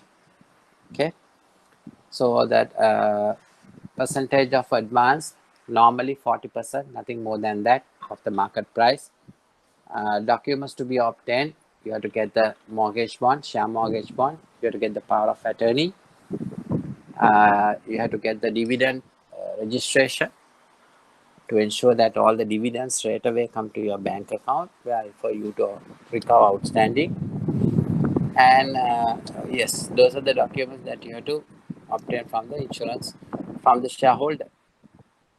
So the process is not so lengthy, but the risk is a little bit high because the share market might crash or might improve very quickly without your knowledge. So unless you have a proper mechanism, monitoring mechanism, sometimes you will not be able to get the maximum out of that.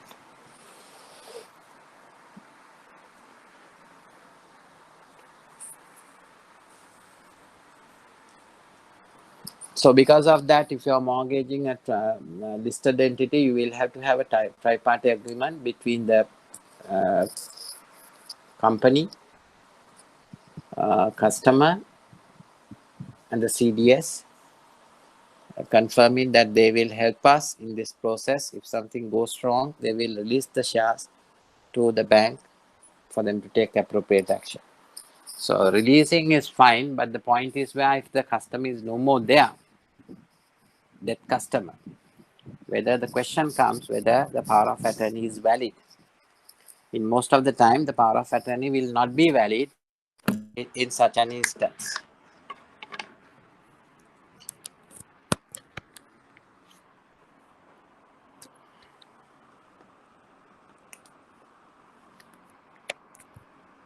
Yeah. Can you all hear me? Can you all hear me?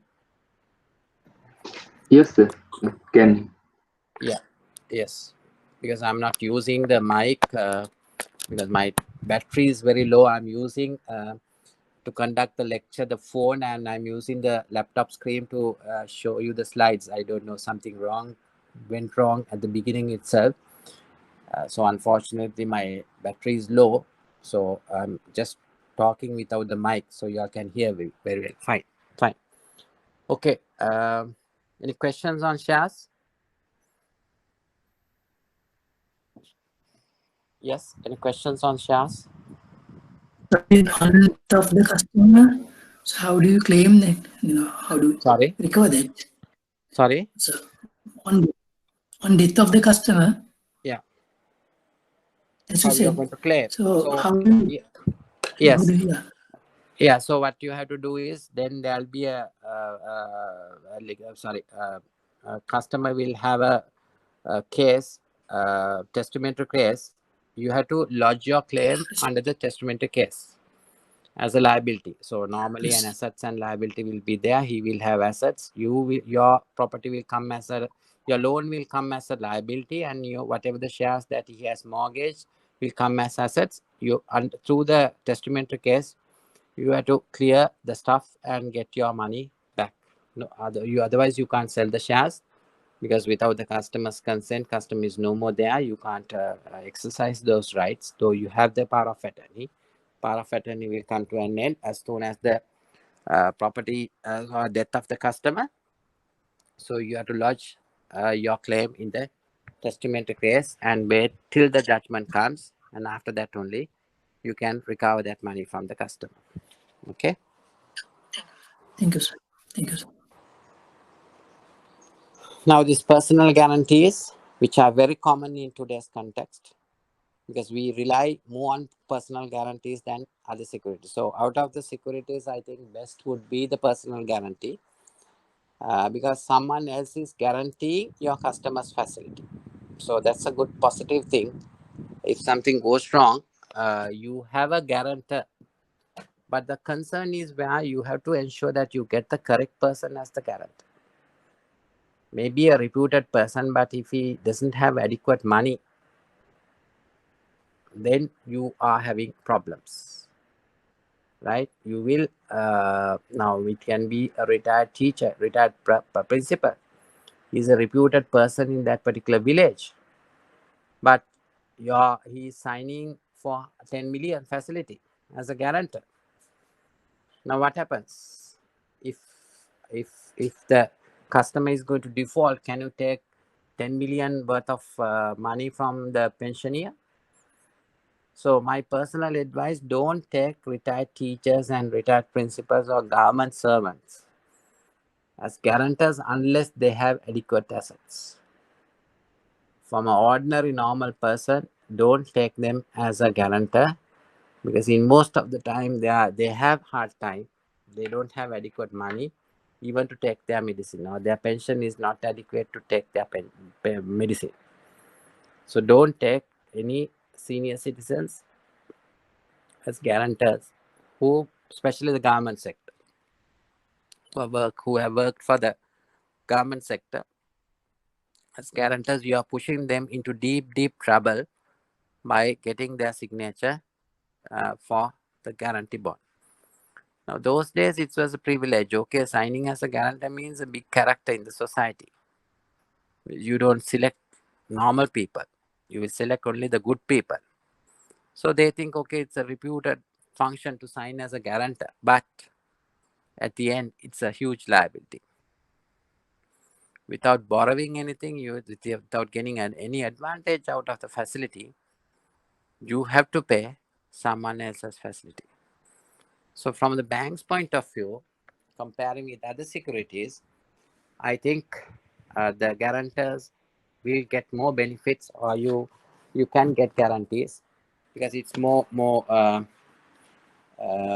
beneficial, you have a better control than other securities.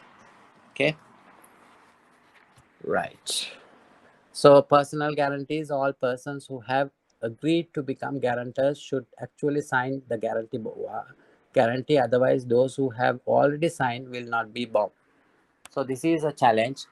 Now, in certain instances, I have seen there are 5 guarantors in the letter of offer. Also, there are 5 guarantors, but only 4 guarantors sign.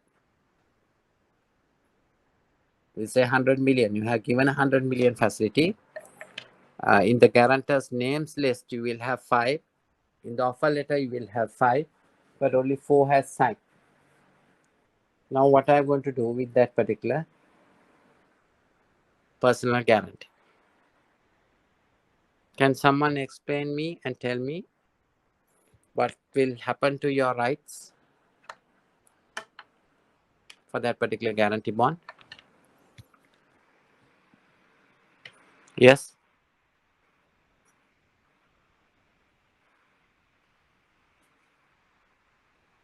Yes? So it's not valid. Maybe it's not valid because one has not signed the document. But it says joint and several liability, right? Joint and several. Each and every have a joint and several liability. So I don't know. If one has not signed means it's not a valid document. But he's have a liability. If his name is appearing. No. He is not liable. You can't exercise on joint and several liability rights as well. Joint and several means jointly together for 100 million, or if the rest of the four can't pay, severally individual have to pay 100 million. So the nature of joint and several will move out as soon as you have not obtained the signature of one person. So you can't make the people who have signed, because from the inception itself, they all wanted to share the liability. Now, due to your negligence, if you have omit one person's signature, it's your responsibility. You have to be careful. So I don't know whether there were instances previously whether the courts have given a judgment to say, okay, those four who have signed will be liable proportionately, and the rest of the guarantor is not liable because he has not signed. Because I have not seen such that judgment. So what I know is that the guarantee bond will be no value. You can't use even to claim money from the officers or guarantors who have signed. So due to a slight oversight, mistake, sometimes you are going to lose a security for this 100 million guarantee. So it's waste of money, and it's waste of it's going to be a problem, right? You are not going to get the return what you expected, and you are giving 100 million unsecured. So we have to be very careful on that aspect. And plus, when you come to guarantees, now for an example, I have borrowed 100,000 from your bank, and on a particular time, 80,000 outstanding capital, 25,000 interest. I borrowed 100,000. Outstanding is 80,000. Interest house capital outstanding is 80,000. Interest outstanding is 25,000. How much you can recover from the guarantor? I have borrowed 100,000. I have paid, and after March 2020, I have stopped paying. Right. So my total outstanding is 80,000 capital. Interest outstanding is 25,000. And how much you can recover from the guarantor?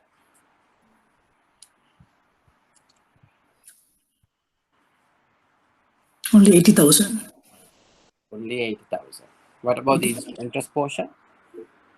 So you have guaranteed for only for 100,000 in the bond. So it will be limited to that amount. Okay, different answers.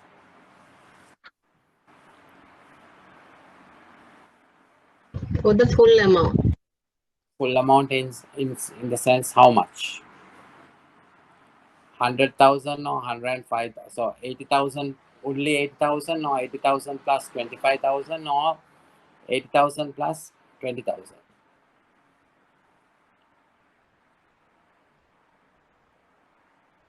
Yes. Plus interest. Total. Yeah, Normally, total. yeah. If you read the mortgage, the guarantee bond, it says interest equivalent to your capital. So interest capital is 100,000. Anything up to 100,000 you can claim from him, plus interest equal to that is 100,000. So in this example, capital you can claim up to 100,000. So 80,000 you can claim. Interest you can claim up to 100,000. You can claim your 25,000. So 1-to-1, yes. You normally the guarantee bond will specifically state 1-to-1 you can recover from the guarantee. Okay. Right.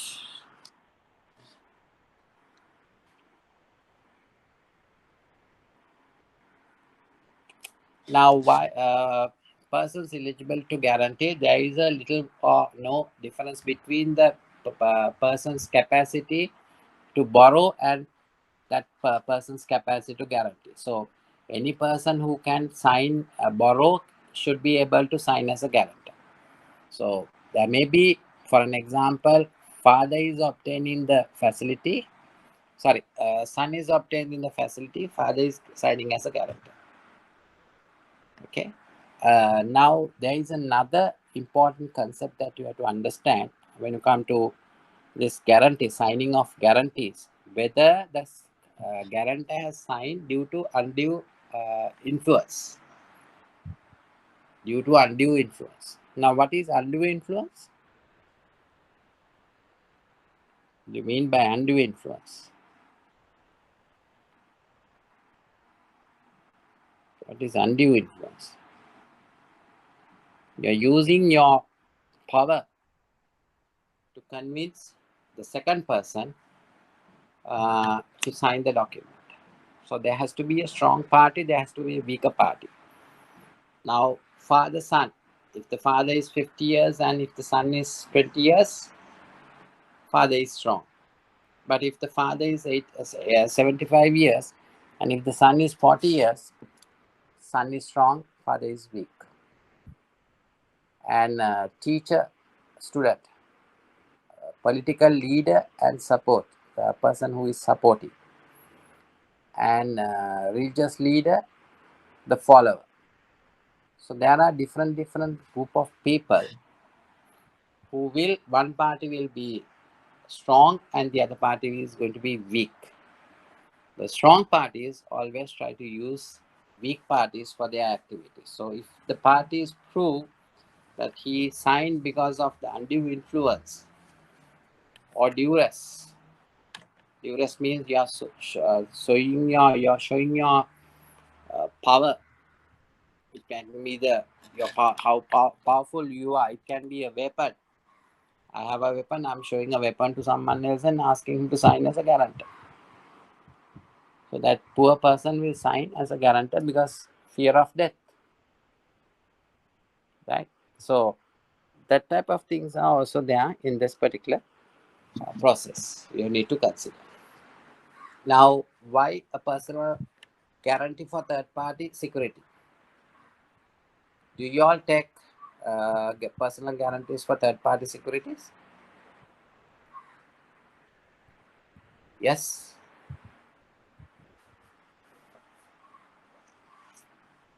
Yes.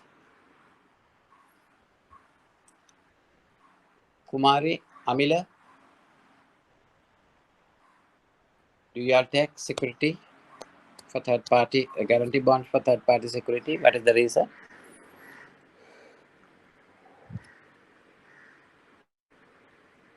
Now, for an example, if I'm borrowing against my spouse's fixed deposit, she is not getting any benefit out of the facility, but she is liable to pay, right? But when I'm giving you the third party security, along with that, if you can get me a guarantee bond, if you can get a guarantee bond from that particular person, he will be responsible above anything above their fixed deposit.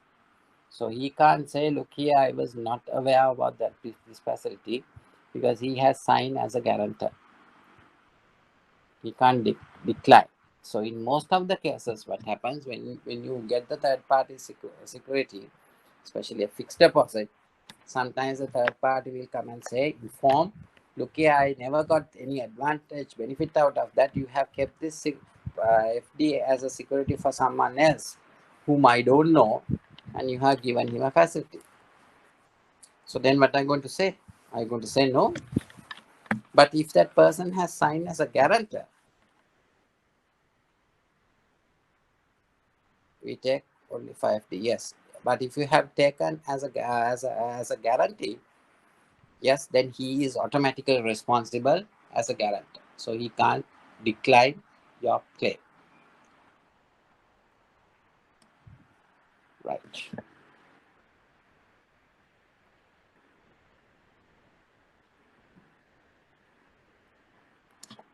So if you're taking two guarantees or two more than that, you have to specifically inform the exact liability of that particular guarantee.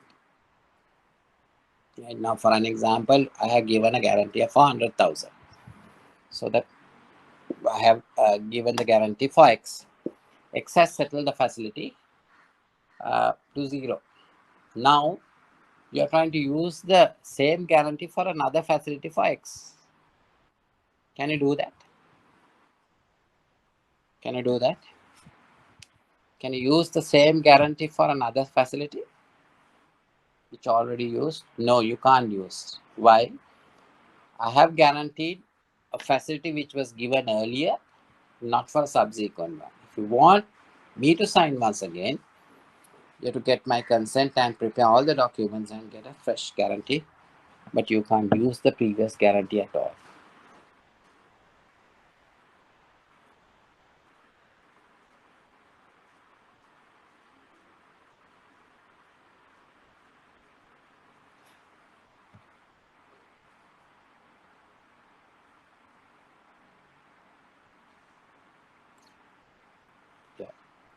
So once the guarantor pay the outstanding in full, he get the right to sue the borrower unless he has waive off such rights, that is called subrogation.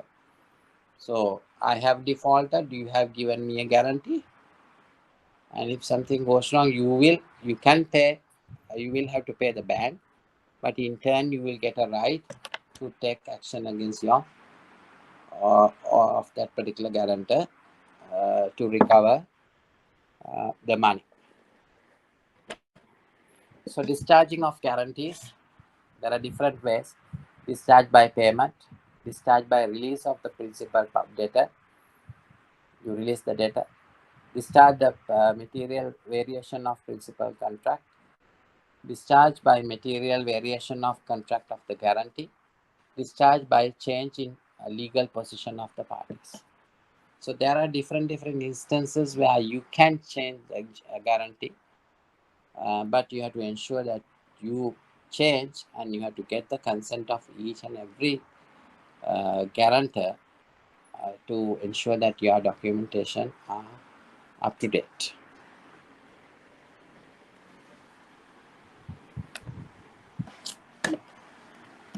Yes, now Kumari's problem on this power of attorneys.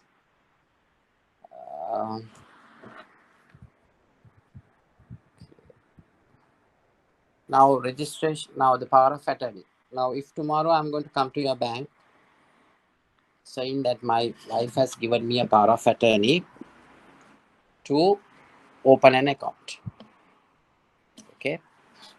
Now what are the documents that you're going to check from me?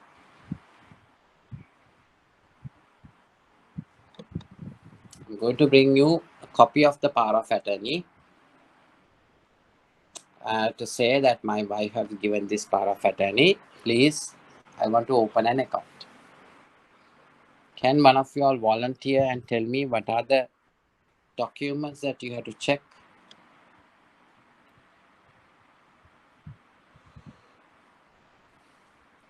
Yes? Whether this power of pattern is registered in the land registry. Okay. Land registry? Okay. What else? NIC original power of attorney, terms and conditions mentioned in power of attorney. Anything else? First important thing, you have to get hold of the original power of attorney. Original one. Without the original, you can't do anything. Sometimes the customer might say, original we have given to another bank, we can't bring the original document. So if we can't bring the original document, say sorry, you can't proceed with this transaction. We want to see the original. As soon as you see the original at your cost, obtain a photocopy and hand over the original back to the customer and say, original seal and certified it and keep it in your file. That is the first important thing that you have to do for any documents if you are relying on originals. Sometimes their lawyer might certify them and say, okay, this is a true copy of the original. No way. You don't know whether there is a lawyer in that name, whether it's a genuine certification. So please ensure that you get the original to your hand, get a copy at your cost and hand over the original and then start doing whatever you want. And the registration. Normally, the local power of attorney registration is not a must. But bankers, they insist on this registration. But if it is a foreign power of attorney, within 21 days of receiving by Sri Lanka, you have to register this power of attorney. So local power of attorney is registration at the divisional secretariat, not at the land registry. So under the Sri Lankan law, there is no requirement for you to register, but to ensure the protection, banks, they insist on power of attorney registration in case of local.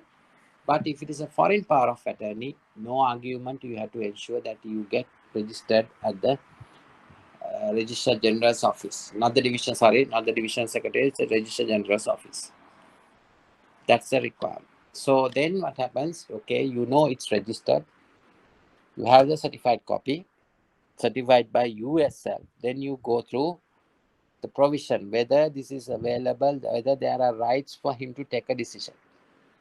If there are no provisions in the original power of attorney to open an account, I will not be able to open the account. So that's the normal process of a power of attorney. You have to be very careful in this process. So sometime back, there was an incident which happened to me. Those days I was doing this property mortgages, handling branches. So at that time, our practice was even the same practice. Now it's the same. We used to get certified copies from the customer. We don't accept originals at the beginning itself. If the title is in order, we request for the originals because we know that we are going to give the facility. So then there was a power of attorney, and where our customer is going to purchase a land valuing to 10 million at that time. This is, if I'm not mistaken, 15 years back. So those days 10 million is a big amount. We are giving the facility to the customer. And then what happened? The certified copies came. Title was in order. Then I requested the customer to bring the certified copy. Sorry, the originals. When I wanted the original of the power of attorney, the customer comes and say the seller is not willing to give, or seller is abroad, or the power of attorney holder is not willing to give the original power of attorney because they have kept that in another bank. So I said, no way, I want the original because that's our policy. We can't deviate from that. I want the original policy. According to the photocopy, he can sell. So they are using the power of attorney to sell the property to our customer. So then the lawyer called me and he threatened me to say, look here, you have the copy. Why do you want to have the original? We don't have the original, and so many other things. Same answer. We have a practice. We have to safeguard our customers, so we want the original. So with great battle, I was able to get hold of this, and even the lawyer visited me, and he warned me to say that I'm so and so, and so many other things were there. So I never care about those terms. And when the original came, when I went through the original, there was no authority for the power of attorney holder to sell the property. Whereas in the photocopy, there was authority. Now, when I went through to compare these two documents, what I realized was, first page and the last page, they have taken from this particular power of attorney, original power of attorney. In between pages, they have manipulated and they have included certain other pages which showed me there is power of attorney. There is authority for them to sell the property. So just imagine now in that kind of a situation, if I have executed that particular mortgage, what would have happened? So we declined the facility, and later we heard that even that lawyer who came to the bank was lost his license and he was charged for some criminal offense. So what happened if we have executed that particular mortgage at that time? I will lose my job. Top of that, the bank is going to lose that particular asset, right? So you need to be a little bit careful on this exercise when you are using power of attorney. Today you get a lot of forged transactions through power of attorneys. Especially never ever validate a dormant account through a power of attorney. Right? Validating is fine. Don't allow that customer to withdraw. If there are huge balances in the customer accounts, don't allow a dormant account holder, power of attorney holder to activate, and all of a sudden the money will vanish. At the same time, don't ever use this power of attorney to validate a dormant account, because now there is a pattern. These money launderers, they get hold of old accounts and they activate it and they drive transactions through old accounts. So when you see the account number, you will say, okay, this is an old account. They were there since this year. But without your knowledge, sometimes the customer is no more there. Someone else is coming as a power of attorney holder and requesting you to validate the account, and they will do money laundering transaction thereafter. So this is a real challenge what we see by using power of attorneys. Unless you know him very well, try to have controls over that. So best would be you can register power of attorney, proceed, but before you proceed, try to get hold of the principal's address and send him a letter. So plus you will have to take the affidavit and confirming that the power of attorney is given to you, right? No one else. You are the valid power of attorney holder on this particular day. So you have to have a proof document, and plus you have to ensure that you are in line with the requirements which are laid down by the internal guidelines. Any questions? Kumar, is it clear?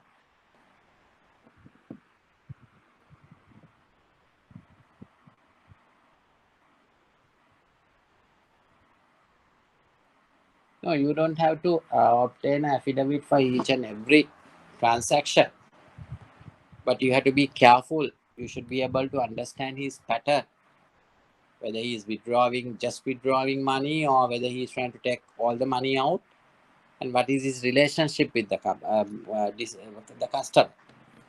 So I can't give you a black and white answer to say that you have to check each and every transaction, or whether you have to check weekly. When you realize all of a sudden the money is vanishing from the account, you have to, it's a alert. You have to have a special alert on this dormant accounts activation, and through your money AML team, and make sure that unusual transactions are not happening through dormant accounts.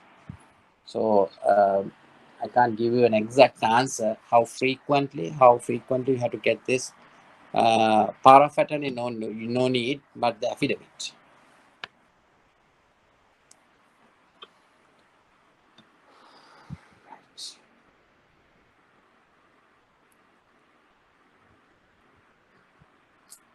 Right. Company borrowings, there are certain set of documents that you have to obtain from the companies. Format resolution. Now, what is the format of a resolution? What do you mean by a resolution? What is a resolution? Yes. It's a document. It's in the meeting of the directors, which has been passed by the directors. It's the question. Yeah, it's the decision of the directors which are passed at the meeting.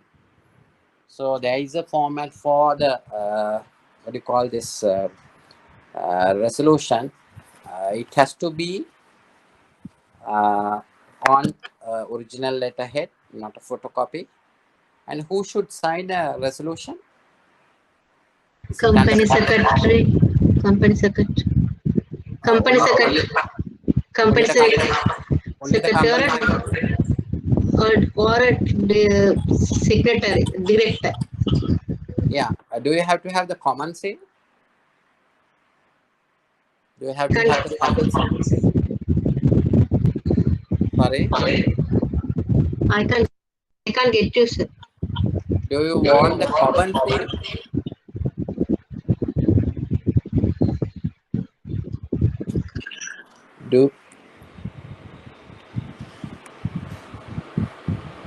Do you have to have the common seal for the signatory? Do you all use common seal, students? Seal, you are saying seal. No, the embossed seal. Embossed seal Yeah, it has to be. Has to be should this, be. yes. On their seal should be there. Embossed one.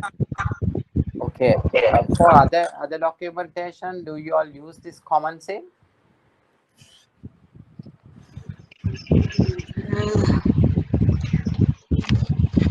Mm,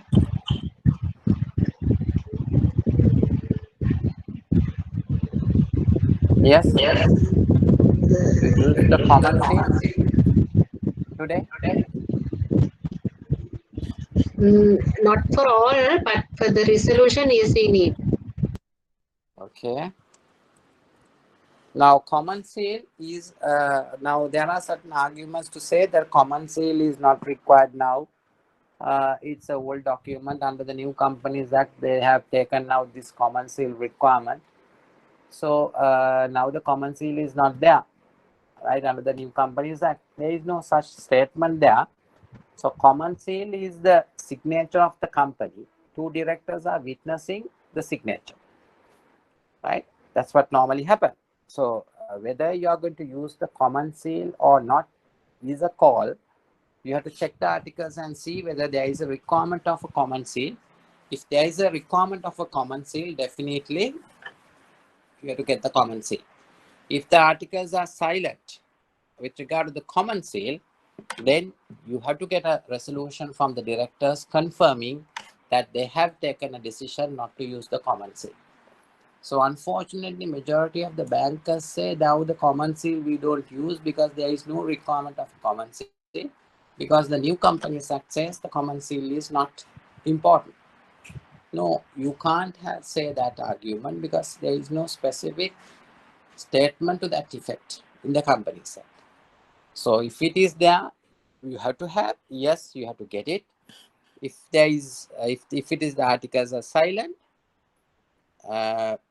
you need to get a resolution. And if the articles are silent, if the company says no, we don't have a common seal, you need to get a resolution from the company or from the directors to say we are not using the common seal. So when you come to the resolution, the common seal is not required, not necessary. It has to be signed by two directors or director and secretary. That's a requirement, nothing more than that. But it has to be on original letterhead. You can't have any eraser, any Tipex. Normally the bankers are not supposed to use Tipex. If you want to cut anything, you can have to cut with one line or overtype, overwritten. Not you can't make it X, or you can't use Tipex. So it has to be a free of Tipex document. There's a question how long we can only rely on a power of attorney given for the lifetime of the person who issues it, in which ways we can get it confirmed whether the power of attorney is still in force. So frequently you can get affidavits and see whether this power of attorney is still in force or not. Because any moment I can cancel a power of attorney, I can give a power of attorney. Now I can give a power of attorney to you, Kumari. In half an hour's time, I can give a power of attorney to Kalhari. Or in another 2 days' time, I can give a power of attorney to Rani. So you can't control that. It's my right. But what you can do frequently, you can get an update from me whether this power of attorney is still in force. Now, who should give the affidavit? Is it the principal or the power of attorney holder? Now, I told that you need to get an affidavit from the power of attorney holder or from the principal. Yes, Kalhari, From whom? So Kumari says it's from the power of attorney holder. Falhari? From whom you have to get the affidavit? From the holder, power of attorney holder. Yeah. So the point is when you are trying to get the affidavit from the power of attorney holder, I'm preparing a forged document, power of attorney, and I'm bringing it to you to say that I want to open an account on behalf of my wife, and you are asking me to give a affidavit confirming this power of attorney is still in force. ඉතින් මම මොරට හදපු එකට ඔයා මගෙන් affidavit එකක් ඉල්ලනවා මේක invalid කියලා දෙන්න කියලා. No, it should come from the principal. Principal must confirm this power of attorney is still invalid. It's in force. I have given this power of attorney to so and so. So don't mix that point. Majority of the banks are doing the same mistake. They are taking from the power of attorney holder. If I want to do something mischievous, I can do because you are helping me. ගොඩක් argument එක තියෙන banks වල now the principal is no more there. It's the principal's responsibility to ensure that before he leave the country, he has to appoint a power of attorney and all the to complete that and go. It's not your problem. Don't put customers' problem into your hand and find solution. I agree. That's my answer. Most of the time, principals reside overseas. They are reluctant to give affidavit. So if they are reluctant, don't encourage. Why you want to encourage, right? If I'm the principal, I'm talking about my account, and if I'm going to say I can't give a power affidavit, so then how can you are dealing with my money and you are liable for me? Instead of you are getting affidavit from someone else and transferring my money without my knowledge. So if a customer is reluctant, don't do that, because you are responsible for the principal, not for the power of attorney holder. The power of attorney holder is an agent who is an intermediary. So if they say, okay, principal is in abroad, tell them to have a separate power of attorney generated from that end and come. Because in certain instances, they sign the local power of attorneys and they say, okay, we are out of the country. So let them handle. Don't take that responsibility to your hand. You are in trouble. We are going to take that. Okay. Format of a resolution. So as I told you, yes, that's original. Okay. What is object clause? There is no under the New Companies Act. Now the object clause is not there. So therefore you can do little bit flexible work now. Once you form a company those days, if you form for imports, you can't do exports. You can do only imports. But today you can do anything. Sir, excuse me. So now you are telling that the invoice is not valid under the new act, right? But No. Yes, You are, you go ahead. no, now, so in most of the bank documents, we use the embossed seal, right? Because we still take the guarantee bonds and personal guarantee of directors, and most of the documents that you're using, we are placing the embossed seal. No, what I told was not valid. I'm not saying that it's not valid. Most of the bankers say that it's not valid. It's not relevant. You can't come to that conclusion. First, you have to check the articles of that particular company and see whether they are using the common seal or not. If the article says specifically we are not using common seals, then you don't have to apply the common seal for any of the documents. But if the article is silent on the common seal, you can't just waive off. Either you have to take the common seal, or if the directors insist that we don't have a common seal, ask them to pass a resolution to that effect and take the common seal out. My concern, you have to have the common seal, but you don't have to have the common seal for a resolution. Resolution is not a document that where you place the common seal. So my simple point, you can't, bankers normally they say we don't want this, now the common seal is no more there. My point is common seal is there. All the documents you have to get the common seal, unless articles very specifically say the common seal is not required And if the directors continuously argue with you to say we are not using the common seal, if that is the case, then ask them to pass a resolution to say the common seal is no more there, therefore we are not using. Okay, then you have some evidence, and then you can waive off the common seal. I have never told that common seal is not a must. You have to have the common seal. So there are two types of companies which are formed from after 2007 and prior to 2007. Especially the companies which have formed prior to 2007, they will have the common seal. Any companies, those who have formed after 2007 will have this issue of not having a common seal.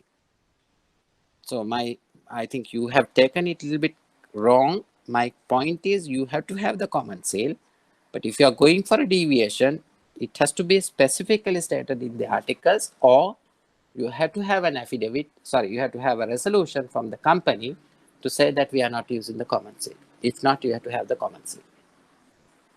Right. Object clause is, now, as I told you, if you form a company today, not like those days, you can do anything legal business, but you can't do illegal business. Intravirus is where you are performing within the given authority by the articles. So sometimes some companies, they don't take the intravirus document from the customers saying that there is no object clause. But intravirus is a must to ensure that directors are performing within the given authority. Now, how to increase the stated capital? That's a form 6. Sometimes the banks, they might inform the customers, you need to increase your stated capital. So then what is the procedure? So you have to issue shares, and they have to pay the stamp duty at the inland revenue, and then they have to go and file the form 6 at the land registry and obtain a certified copy and bring that copy to your bank, and then only you will understand that they have increased the stated capital and there is no problem. So if you are just merely confirmation by the company secretary is not adequate for you to see that they have increased the stated capital, you have to get a certified copy from the register of companies confirming that they have issued shares.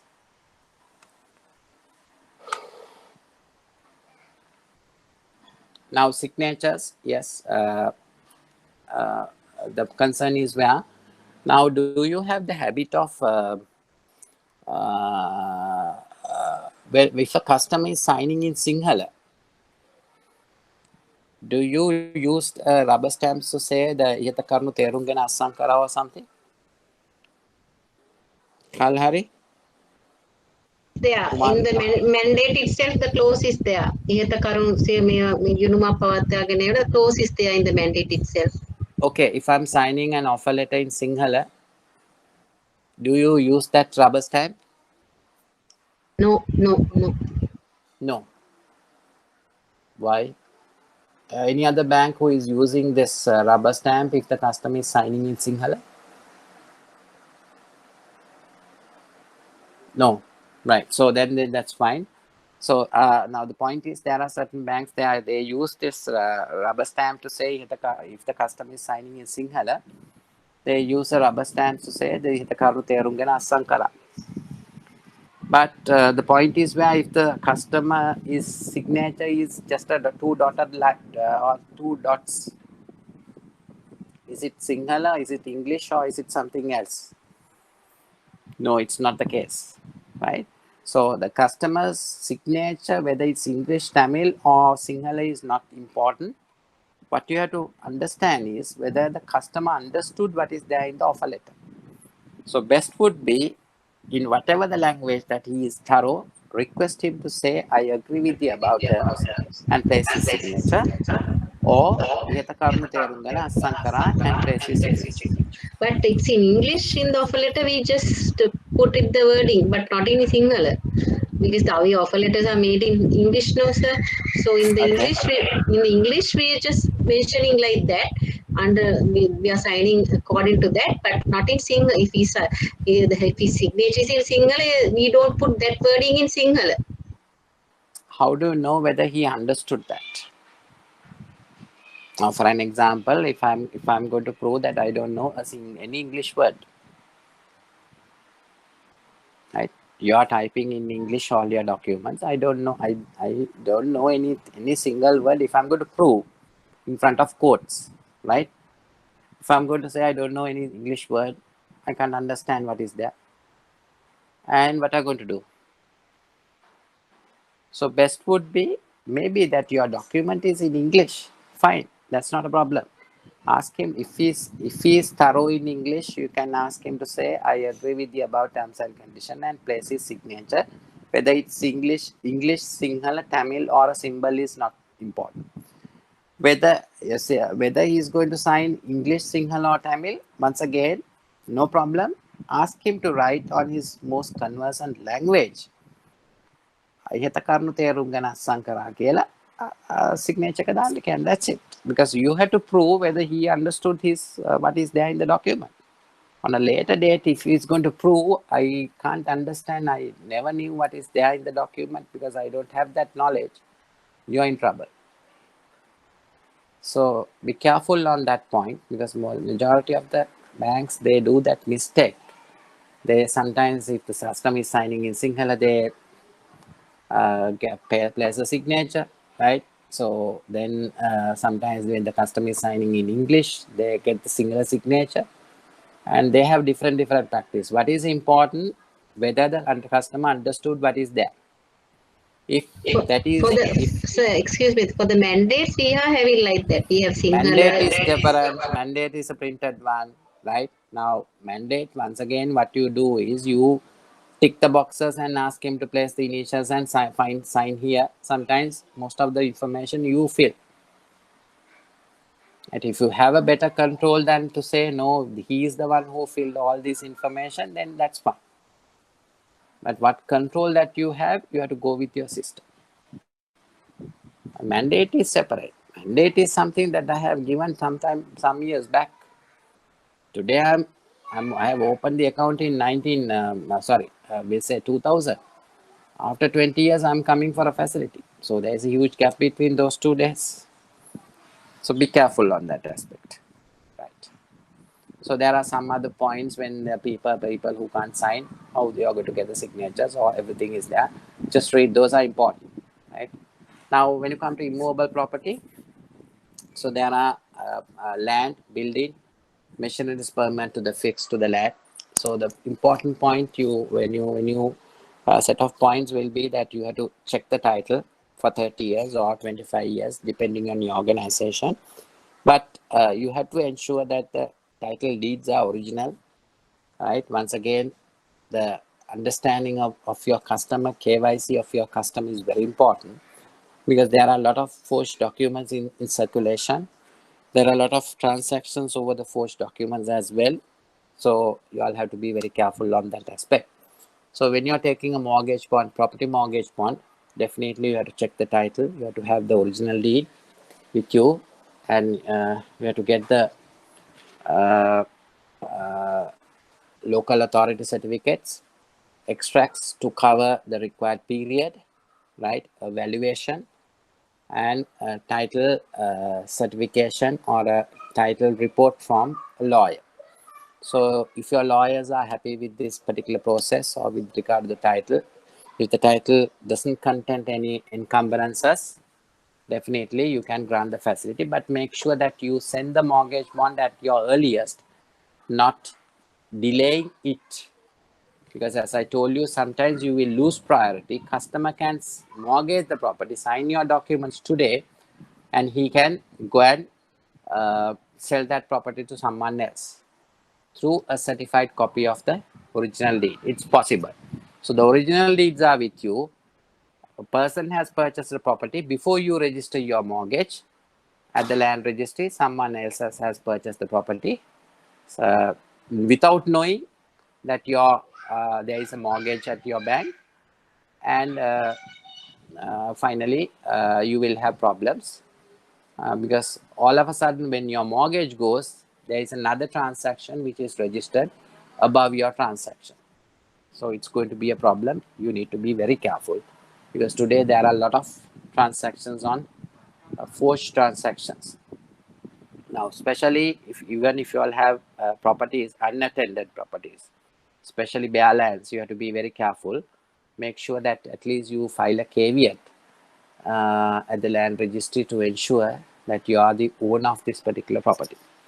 There can be instances where sometimes without your knowledge, a forged document is prepared and it's sold to someone else.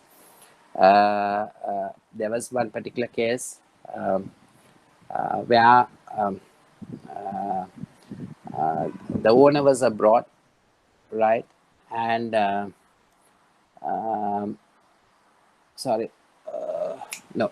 was a particular case where there was a property in Mount Lebanon. One of the legal officers of a bank, he purchased this property for a very reasonable, very discount price, and he obtained the housing loan from the bank. So when she started construction, the real loan has come and stated, okay, I'm the real loaner, how can you purchase this property? So then at that point only she realized it's based on a forged set of documents.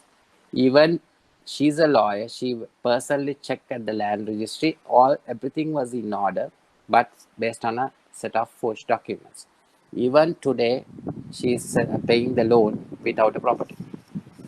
So this is the challenge that we have to understand when you come to this property mortgages. Sometimes the bankers think properties are very good. Now check with your recoveries department and see how many properties are there where you can't sell. Right? There are a lot of properties acquired, but you can't sell, resell. There is no market or no one is there to buy. So it's easily people can prepare forged documents and sell the properties in or mortgage properties. So you can do so many things with properties.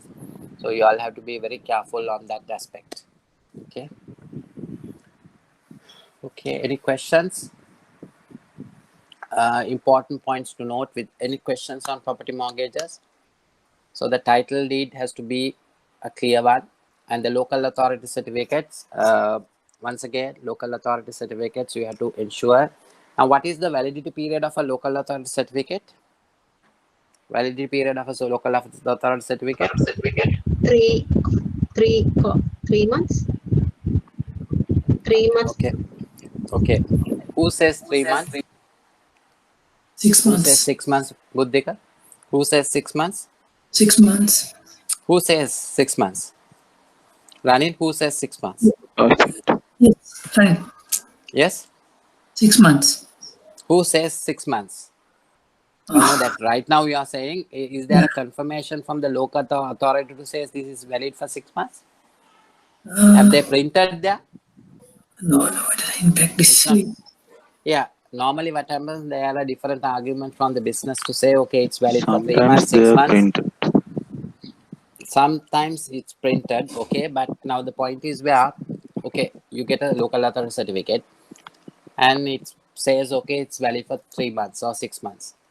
If tomorrow, if the parliament wants, they can take over this property and or they can use this property, or across that there will be a highway.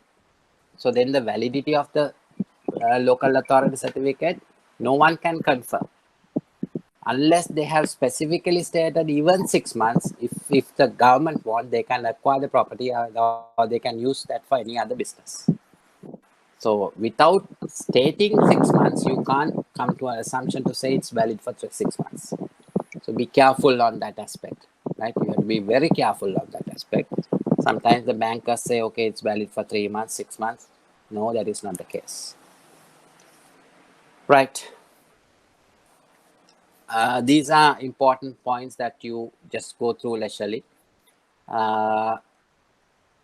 So I have highlighted important points to note, concern, impact. Any questions? Any questions? Since it's very clearly there, that is why I'm not going to discuss anything on that. Now, the impact of New Banking Act. Initially, they wanted to introduce this in 2020. but because of COVID, I don't think that they will introduce within the next month. But right now, the regulator, the central bank, they don't have authority to bite you. That's what the director bank supervision told at that time. Right now, we don't have authority to bite you, but when the new company, when the new banking act comes, we are going to bite you. So today they will come for inspection and they will highlight your weaknesses and they will give you some time for you to rectify. But when the new banking act comes, straight away they will go for spot penalties to say that you have not done this, not done this, that, and there will be huge penalties from the bankers. So be careful, not only money laundering, even from last year's point of view, they have started collecting money laundering penalties. Almost a lot of big banks, they had to pay money laundering penalties. So be careful, money laundering plus when the new banking act comes, you will have a lot of payments or you will have to pay a lot of taxes, sorry, not penalties, for not complying with a lot of basic requirements.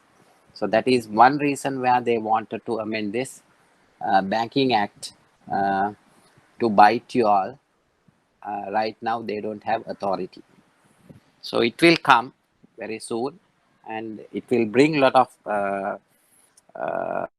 what do you call restrictions from the banks for them to put you in real trouble. Okay, so be careful on that aspect. Anything else? Any questions? We come to the latter part of the session.